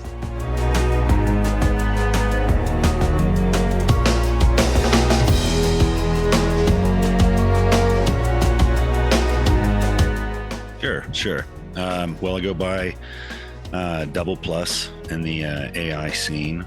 I started off in this field pretty early on, I would say a couple years ago. My background, I used to be in IT, but before that, and my passion and what I do now as an artist is I have a third space in Asheville, North Carolina, for artists and I would say passionate neurodivergent people. And it's all about trying to get people out to get that creativity going. I guess that's my main passion. So I fell into the AI, kind of just poking around, wanted to see what was going on. I was just going to jump in because I want to ask about the third space, which Yeah. my question is, you had a real point of view about neurodivergent and getting people to feel and see something. Talk more about that. What kind of art are you looking for? Either artists that you're inviting to exhibit there, or art that you're creating there, or what have you noticed sparks for people that visit? Well, conversely, within the AI field and being an artist myself and having a space curated for artists, it's interesting because there's a lot of flack coming from the artists without actually getting involved in the AI. They're already pretty offset by it with fear and all those other things. So really, my third space is here to kind of open those doors. It's surprising how many artists just assume it to be a programmatic type thing, as it is a computer. It's easily, confused that you have to have this absolute mindset of zeros and ones, but really AI is so much more than that. And it's a lot more of an art form than it is, at least from the perspective of what I do, Mhm. the creative aspect. So I guess in this space, what I've noticed is as I introduce AI as a companion in the lens of creativity for individuals who just can't help themselves to create, um, it's really very therapeutic and mind blowing for almost every individual who allows themselves to like take their biases of what AI will do or the fear and all that and put it to the side and actually just use it to express themselves. They end up finding channels of their own expression that they didn't even know existed. So it's a there's a lot of eureka moments, I would say, right now happening. So the space though is designed to facilitate that connection Correct. for Correct. Yeah. artists or others to come and experiment and play around with, not play around, Absolutely. but experiment with AI, let's say. Play is really a good word to use because people take it so seriously, and then you lose the magic. Yeah. And yeah, the place is really a bunch of weirdos, bunch of artists, people coming in. It doesn't matter. You could be any walk of life. You never really know who's going to walk in here. Although I stay off the beaten path, so um, it's a fun ride. People come in here, and I just try to offer a space, a neutral zone for people to express themselves, have their opinions, and be invited to just like poke around.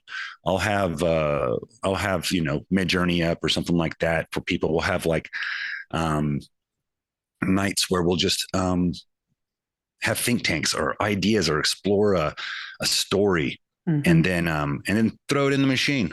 Oh, so you give them or you guys generate direction together that you'll then use the Midjourney Trying or to whatever other tool to build on? it's not, yes, we have done that. Right now, everything is so fresh and new. I'm kind of like gently inviting people to try it out. But what I find is that, it only takes one real curious person Mhm. to go, why don't you throw it in there and see what happens? And then there's like a chain reaction of emotional responses. So, I wanted to ask about emotional responses because in the conversations I've had so far, the idea of emotion came up, and mhm, even a point of view, a perspective of optimism, for example. And I know you're also a musician, you're a tactile artist, you're a physical artist. correct. How do you think about the emotional connection people have with art generated through AI tools?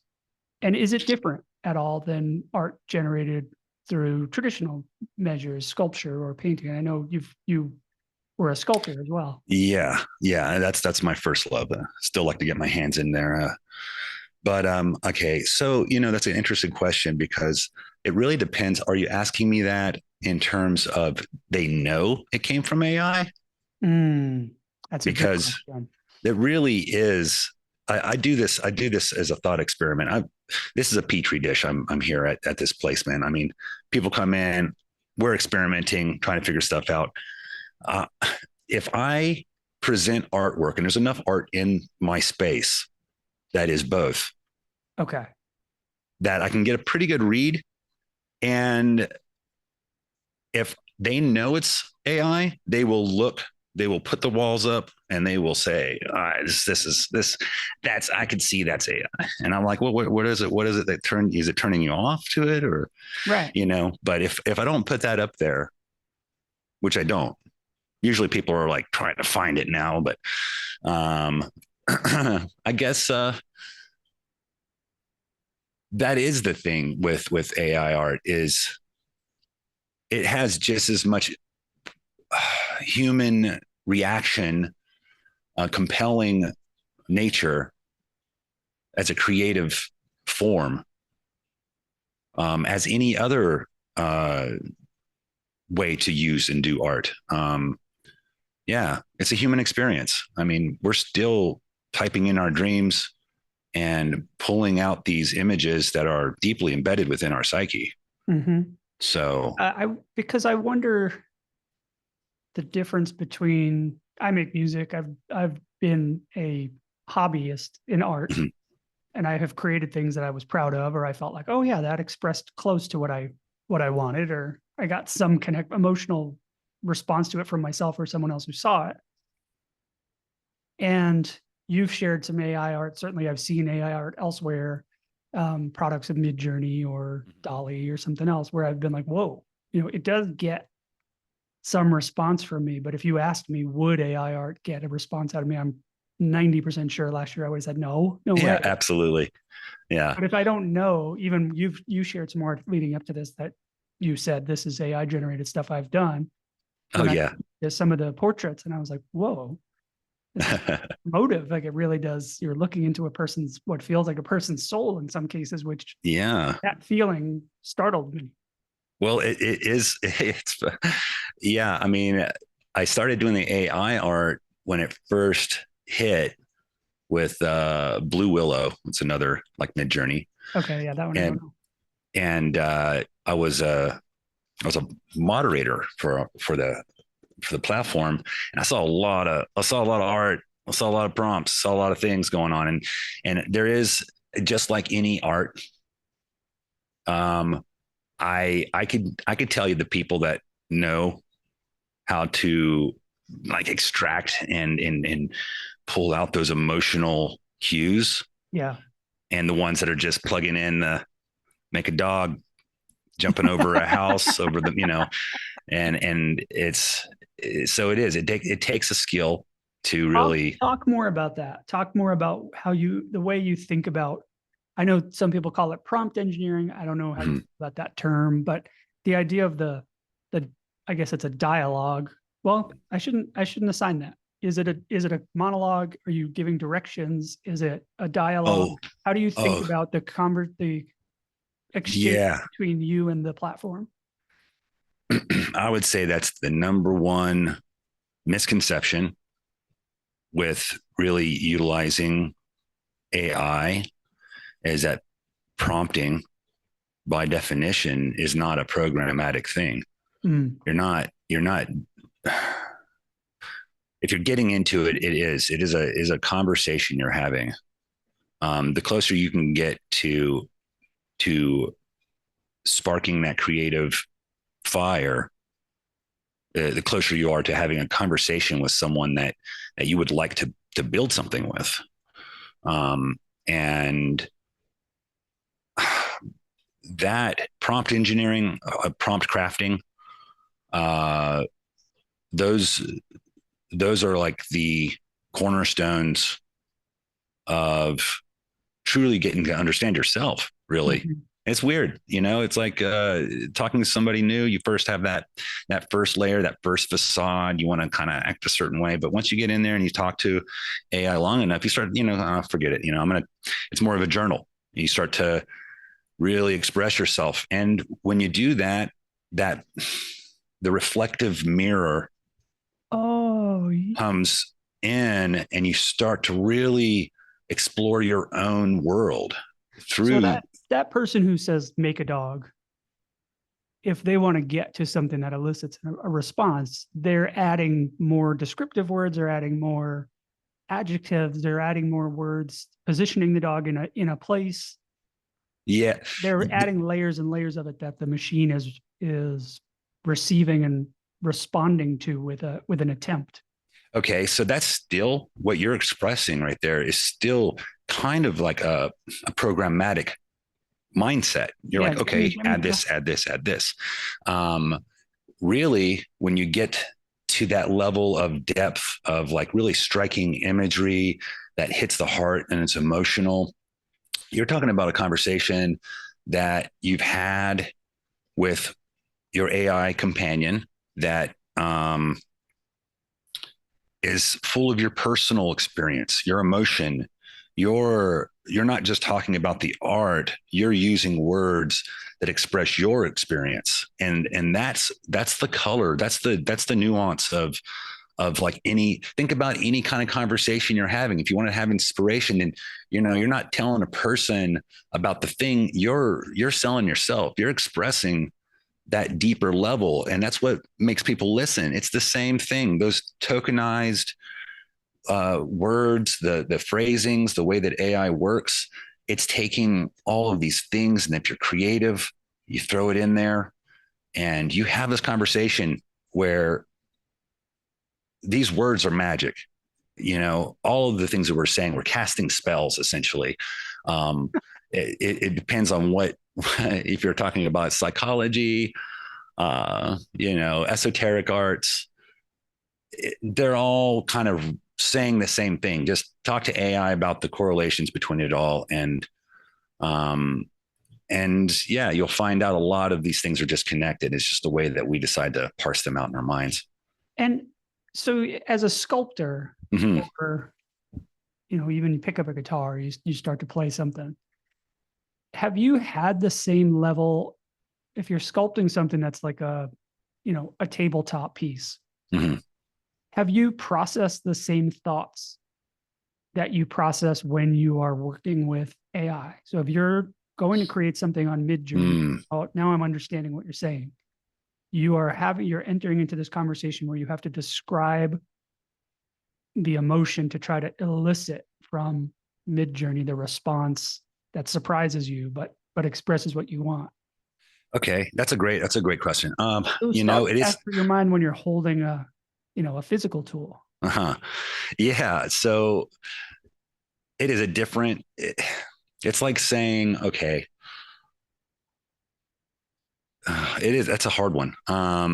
It does elicit your creative spark from a different place.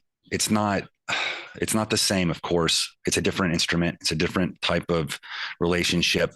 It takes a while. And I don't think, honestly, it's been around long enough for us, for the most part, to have the true connection with this new technology like we do with these ancient tools that we've been sculpting with. But it's funny that you mentioned that with sculpting in itself as a three-dimensional art form, it's subtractive. And so when it comes to the correlations between the way I think about things and sculpting and with AI is actually closer than it is to like a painting. Because think of AI as a big block of clay, right? You have to put constraints up. You have to stare at it for a little while. You have to look into it. And that's like looking into yourself. Mm-hmm. When I sculpt anything, I'll stare at the block of clay for a while. I'm trying to see what the clay wants to be. Yeah. And that exercise really translates well with AI. So it comes from a different place. It's like trying to fly in a dream. It's like you're using all these old mechanics, like waking life mechanics to try to fly. Usually if you overthink it, if you're a lucid dreamer, you don't fly because you're trying too hard. So you got to let go of that technical mind. And that's the paradox. It's a computer thing, but you really don't want it. You want to be more human. It's not a DOS prompt that you're putting in there. No, it really is facilitating a space to be human in the essence of being a creative entity talking to a neural network that is just hungry to interact and learn and explore whatever. So we have all these limitations and all these things, and we're worried about how things are going to play out and the way that people see things. And we're so stuck in that we lose that childlike behavior. Mm-hmm. That really is where it all comes from. I mean, and do you experience that even among artists? Which aspect? The absence of that childlike willingness to play when they enter the third space. Oh yeah, they come in arms folded and yeah, of course, to not like it. I mean, it's funny. Yeah, I've been here for a while, and So I have a lot of regulars, and when people come in here, they don't know what to think. I don't have a menu. I don't have anything. You just walk in and either make it through the threshold or not. But most of the time, fold it up, consolidated, and those are my favorite. Those are my favorite. You come into a place and it's like, oh man, I'm in the wrong space, and you're like, are you? Right.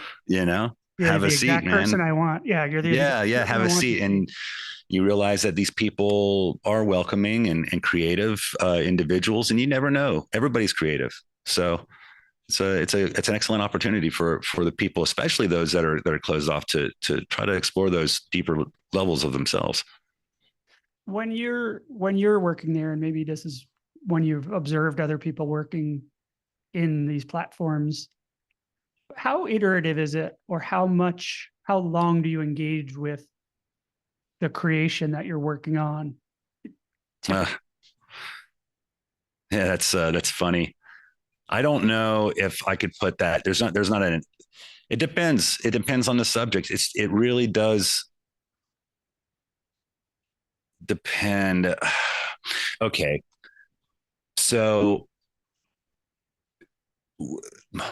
for one of the things, one of the discords I'm on, it's an art group, and they'll have like daily themes, right?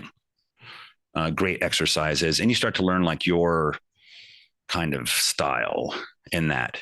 And I would say, you kind of get your style, and once you have your stuff, you can push out things, but that's still like more of a challenge. And so, yeah, I don't know if you're talking about that as much. I am. I mean, how do you even express a consistent Uh-huh. style that would be your style? That does You're take right. I time. am totally thinking programmatically, because I'm like, all right, well, now how do I tell the interface it's me? Yeah. I want it to look like my thing that I do with you. Yeah. So that's the time it takes. That's the time. That's what takes time, because you have to learn how to express those things, uh, and be creative in the way you express it. If you say you want it to look like a metal, box with reflective sides, and you look at it and you're like, well, okay, that is technically so then you have to go, well, what's reflection mean? Yeah. Like, what does reflection mean to me? What's another way? What do I want to see? So reflective in light? Is it glittery? Is it? Yeah. Well, and beyond that, like the mood, the feeling of the light. How bring it to life. I mean, you look at art, it could be a grape, but that grape might make you cry, like, and so you're really trying to imbue this with that life force, and it's creepy. I think that's what freaks people out. Wait, why is it creepy? Oh, because I you say that. I say that in a loving way. I mean, I think it's creepy for humans to, for the first time, I think, see this, to be affected by something we've only contributed to human design through physical actions, to now where you can talk about something and inspire, prompt a machine to express something that actually touches your soul, or touches the deeper set of yourself. And that freaks people out. And that's why people, I think, will cut themselves off and go, oh no, I can tell AI art from and some of it, yeah, you can, but there's some of it you're like, God, come on, man. Yeah, that's undeniable. Yeah. And so, yeah, maybe more spooky, kind of like in the quantum way. You know what I mean? Yeah, the closer you look at it, the harder it is to understand. Exactly. And if you try to stare at it, it kind of changes its shape. And, it's all subjective to what's being observed and what's not being observed. If you're categorized, I get to say, I know you're going to say I don't categorize things, but I'm going to make you. No, that's fine. If you categorize tools that you use to create different kinds of art. So you have your sculpting tools, you have your musical tools, you have AI. Do you categorize them in the same universe, or are they wholly different? And include the way you separate, a guitar from from a hammer or a chisel? Do I separate AI categorically from the tools that I use physically or in real life? Yeah. My materials, essentially. Not anymore. How long did it take you to stop to take that separation down? Geez. Or maybe time isn't important, but Time what is funny. event or what occurred that blended that? I mean, I guess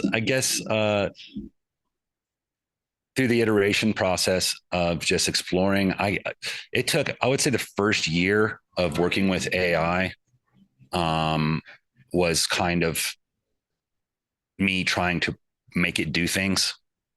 Like, okay, do this, do that. I want to just, and the common stuff. And then I would say the moment that I was able to kind of like say, forget it, whatever, what's this going to do? And just kind of, just like when I pick up a guitar or anything else, at first, when you're learning how to play the guitar, it's not really a tool that you use. It's like this challenge that you're trying to learn. So the learning process, I'd say, was about a year or so. And now that I know some of these more nuanced things about AI, I would say that I could help a person initiate that in a quarter of that time. Okay. And just like going to, go ahead. No, finish your thought. Just like, going to have a teacher for guitar lessons or whatever else, like, you don't even know what you want to do with the guitar when you first sit there with it. You're just like, I want to play the guitar. And your first question presents like, why? And that's something that takes a while. You're like, well, I don't know, because my friend does. I want to play with my friend. Okay, cool. But those kind of, that's why it's such a psychologically, like, it's such a good tool to find out stuff about yourself. And so really the first part of it, it's kind of like just sitting down with another human that's been messing with the stuff and go explore. You're allowed to make mistakes. There are no mistakes. It's like getting the finger paint out and just splatting it down there. Have fun. Let go of the rigidity of this silicon zeros and ones in your head, because you're acting more like a computer than it is. Oh. It's like, that's wild. You're programmed on how to sit at the keyboard. We're programmed by the programmatic computer world that we live in, and now we have something that's going like, what? I'm not as feel into the computer. Right. Yeah, that's interesting. Yeah. So think of the art that or the conversation that you start. Are you trying to whisper and seduce the platform into generating something, or stick a thumb in its eye and provoke it? Or are you trying to sing to it and inspire it? Or, oh man, all of the above. Or does it just depend on what you're trying to create and how, and certain words will get a certain. You find out those words. And when I first started, I was like collecting these power phrases and words, thinking that they were universal. Right. But I became a senior prompt engineer, and I got connected with a lot of really brilliant engineers building personas and stuff like that. That's what I specialize in. And you see all these different languages, right? All these different ways of inspiring and putting AI into a trance or a dream state or whatever it is that you do to like cause the embodiment of something. So it's a holistic, synergistic way of speaking. We all have our own language. It really teaches you how you can speak naturally.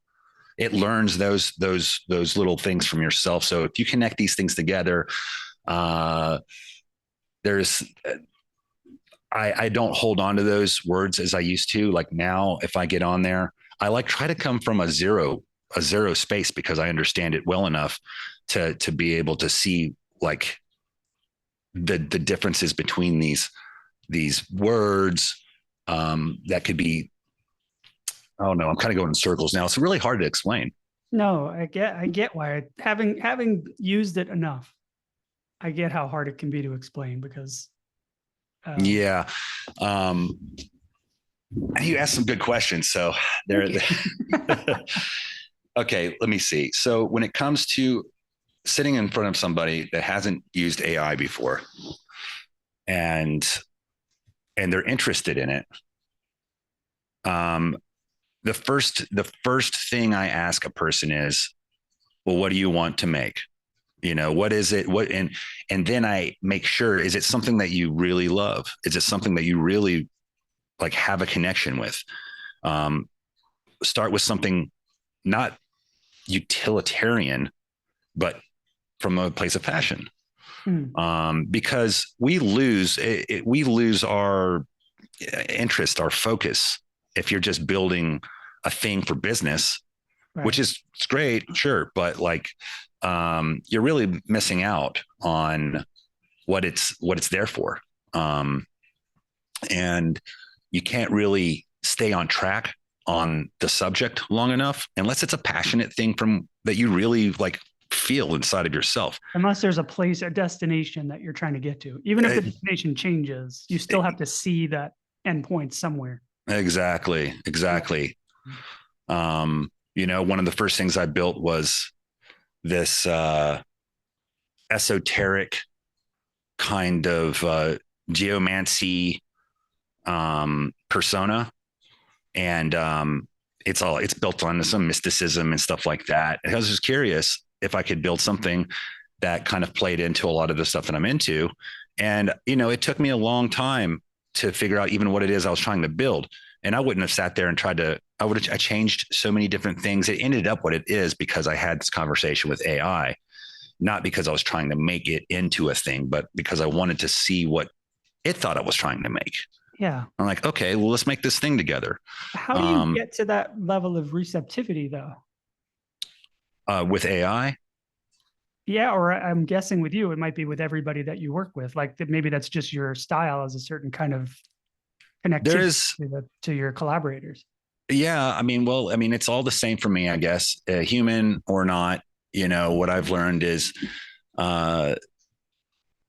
you have to crystallize those ideas, and you have to be bold enough to not be right. You have to allow yourself to just ask the questions that you probably are stopping yourself and going, that's stupid. All of that stuff. That's the human condition that it really, that's it. That's all it is. Anything, you have to get your worst ideas out first before exactly. Yeah. It's only amplified the people around me in their art that are truly like, I shouldn't say that.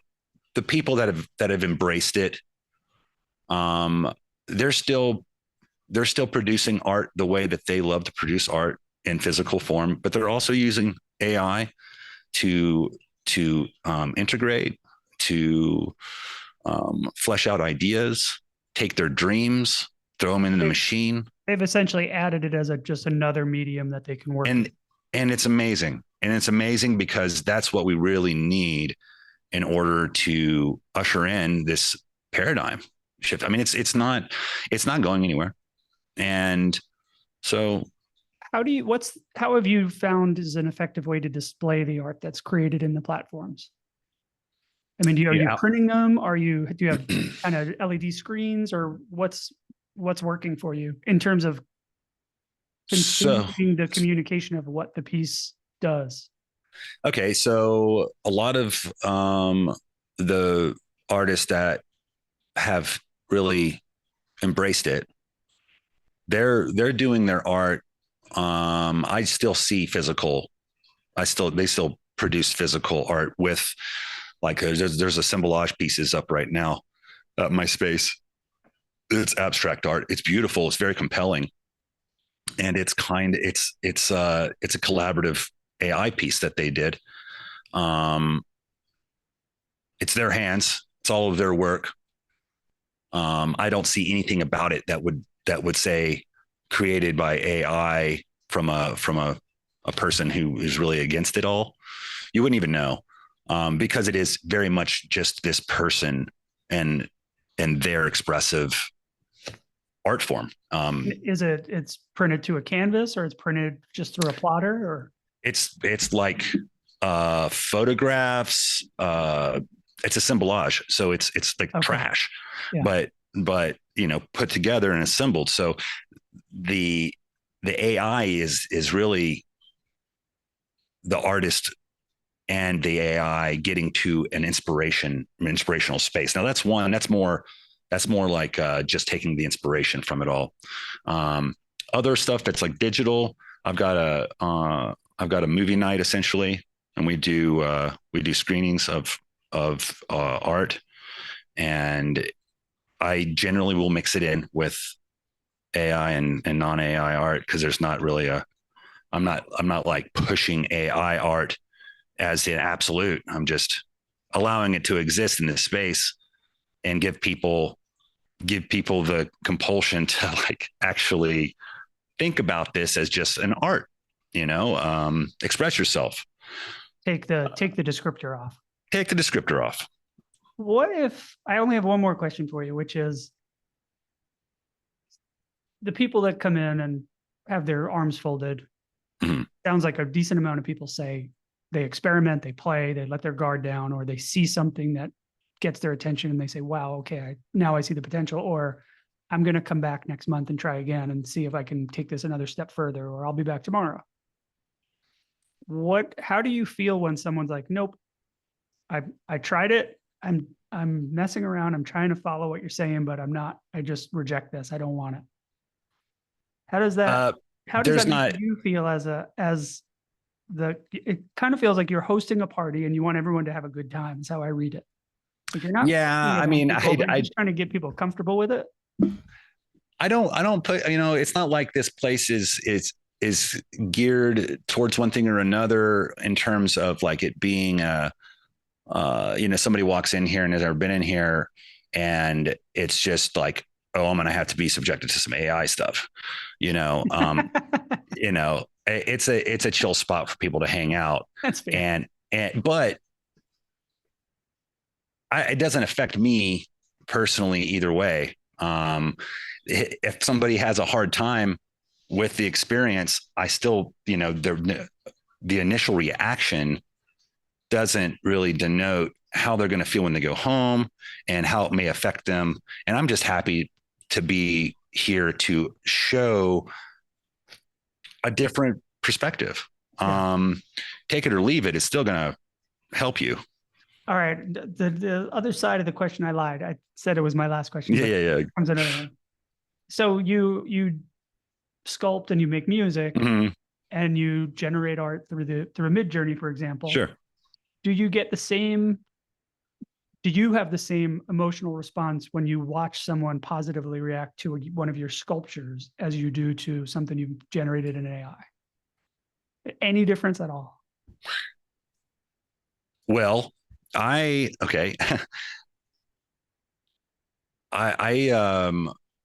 use a pseudonym.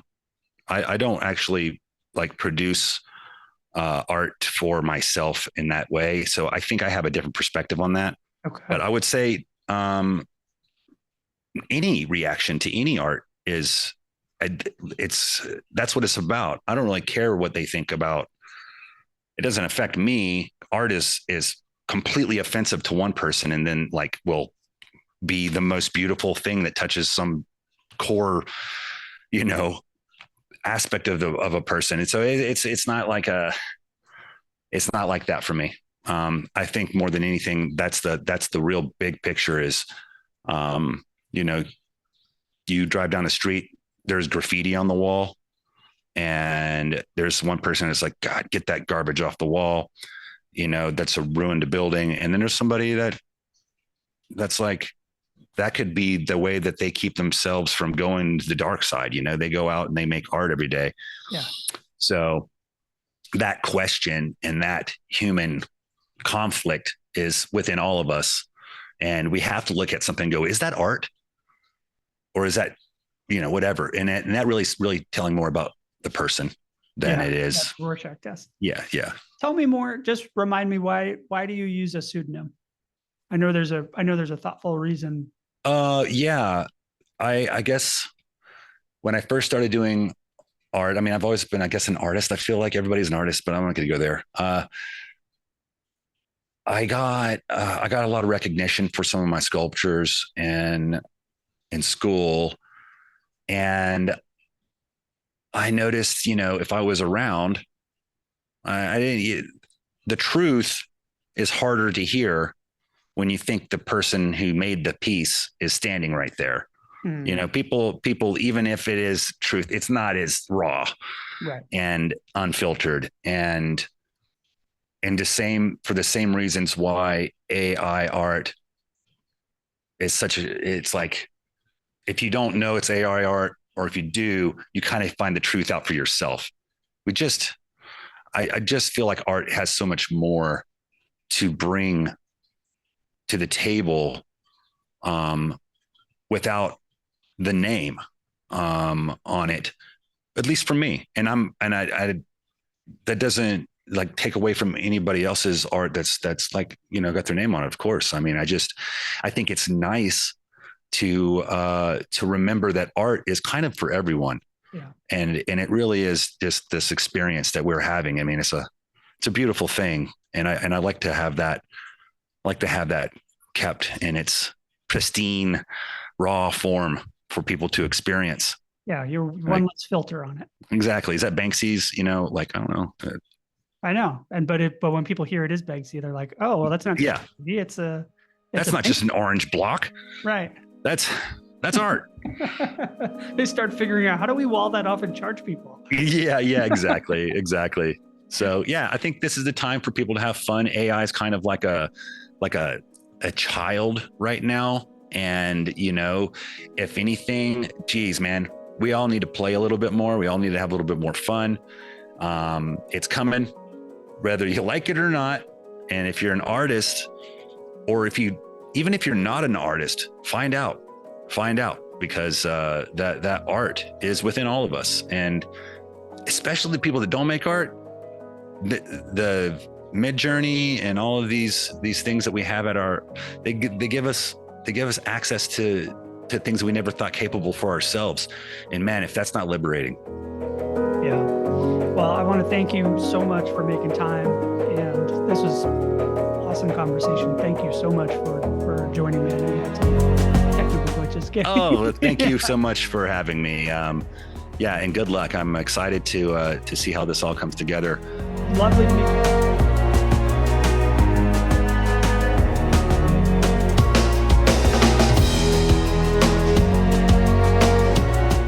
So the question is, what role do you think art can serve in people's lives? Not necessarily art-going people, but just the general public.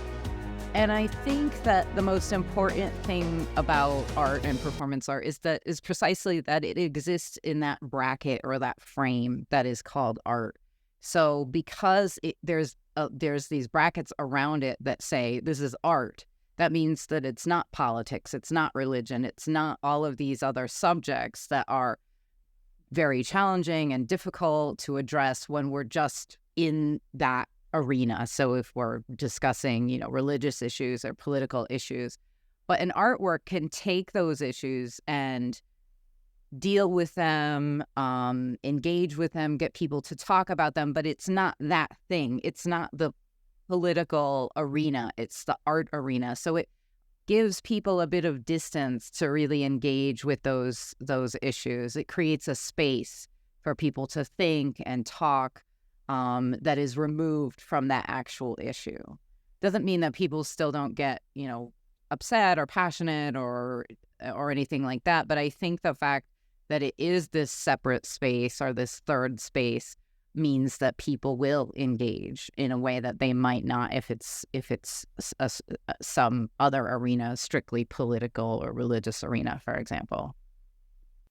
So the next question was whether I see that relationship between art and people as inherently optimistic. I would say that rather than optimistic, I would say ambiguous. And again, that's what I think makes art this unique arena in which we could engage with these challenging subjects. I would actually say that this is an example of good art when it is ambiguous, when it doesn't come down on one side or the other firmly declaring its intent or its preference or its bias. A good example of this is the Slovenian punk rock group Laibach, who would dress up in military uniforms, and there were people who thought that they were promoting sort of a fascist aesthetic. And they were asked about this in an interview that was completely staged, and they refused to answer. They gave these very ambiguous answers.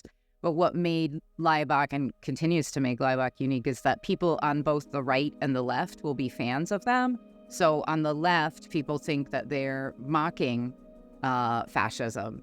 And on the right, they think that they're, sympathizers. But the beauty is that it's completely ambiguous, and it can be seen by those both sides. So imagine a rock concert where you have people on both sides of a political spectrum enjoying that music. And I think that's really, what art does. It's that ambiguity that enables that, which I think is really unique. You don't see that in a lot of other spaces.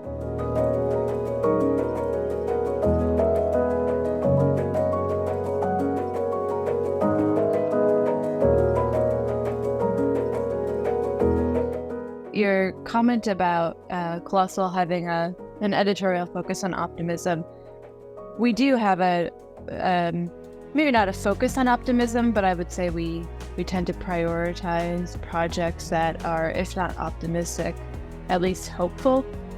And I think that there's a difference there between optimism and hope. I think that a lot of people who have hope that there will be something different, that there could be something different, aren't necessarily optimistic. But in order to be optimistic, I think you're probably hopeful that there's potential for change. Art, I don't think is inherently optimistic. I think there's a lot of art that isn't optimistic at all, but maybe is hopeful. In terms of the art that we highlight, we do tend to focus on projects or artists whose practices really do take a hopeful approach, whether that is in terms of generating empathy or expanding our understanding of a certain issue or context.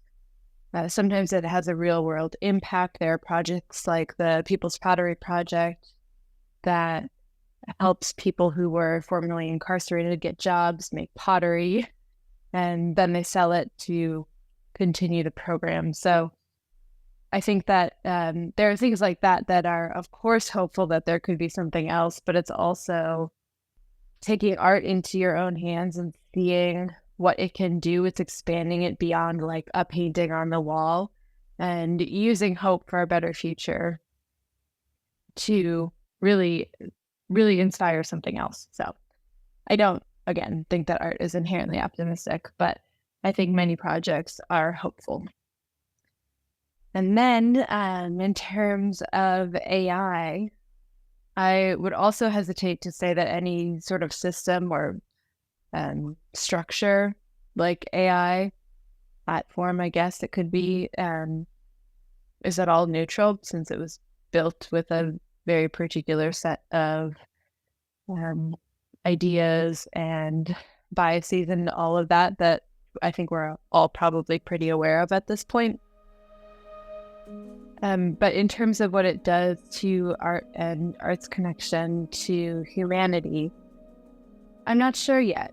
I think that, as I mentioned in our conversation, this could be something that is more, it's like any sort of other technology that has come before it. It's like television, it's like radio, where maybe there are some negative effects, but then there are some really positive effects as well, and it does something important for culture that we didn't have access to before. But I can also see it as we talked about too, as kind of maybe degrading what we think of as art, or taking away the very human component of art, which is what makes art art. So I think that's to be determined at this point, at least as far as I'm concerned.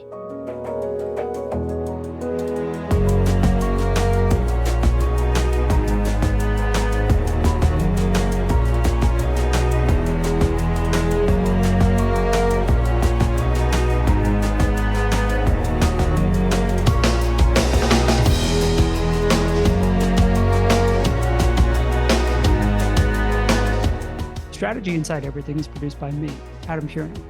For more information or to share feedback, you can go to that'snotaninsight.com or send me an email directly at adam@adampurno.com.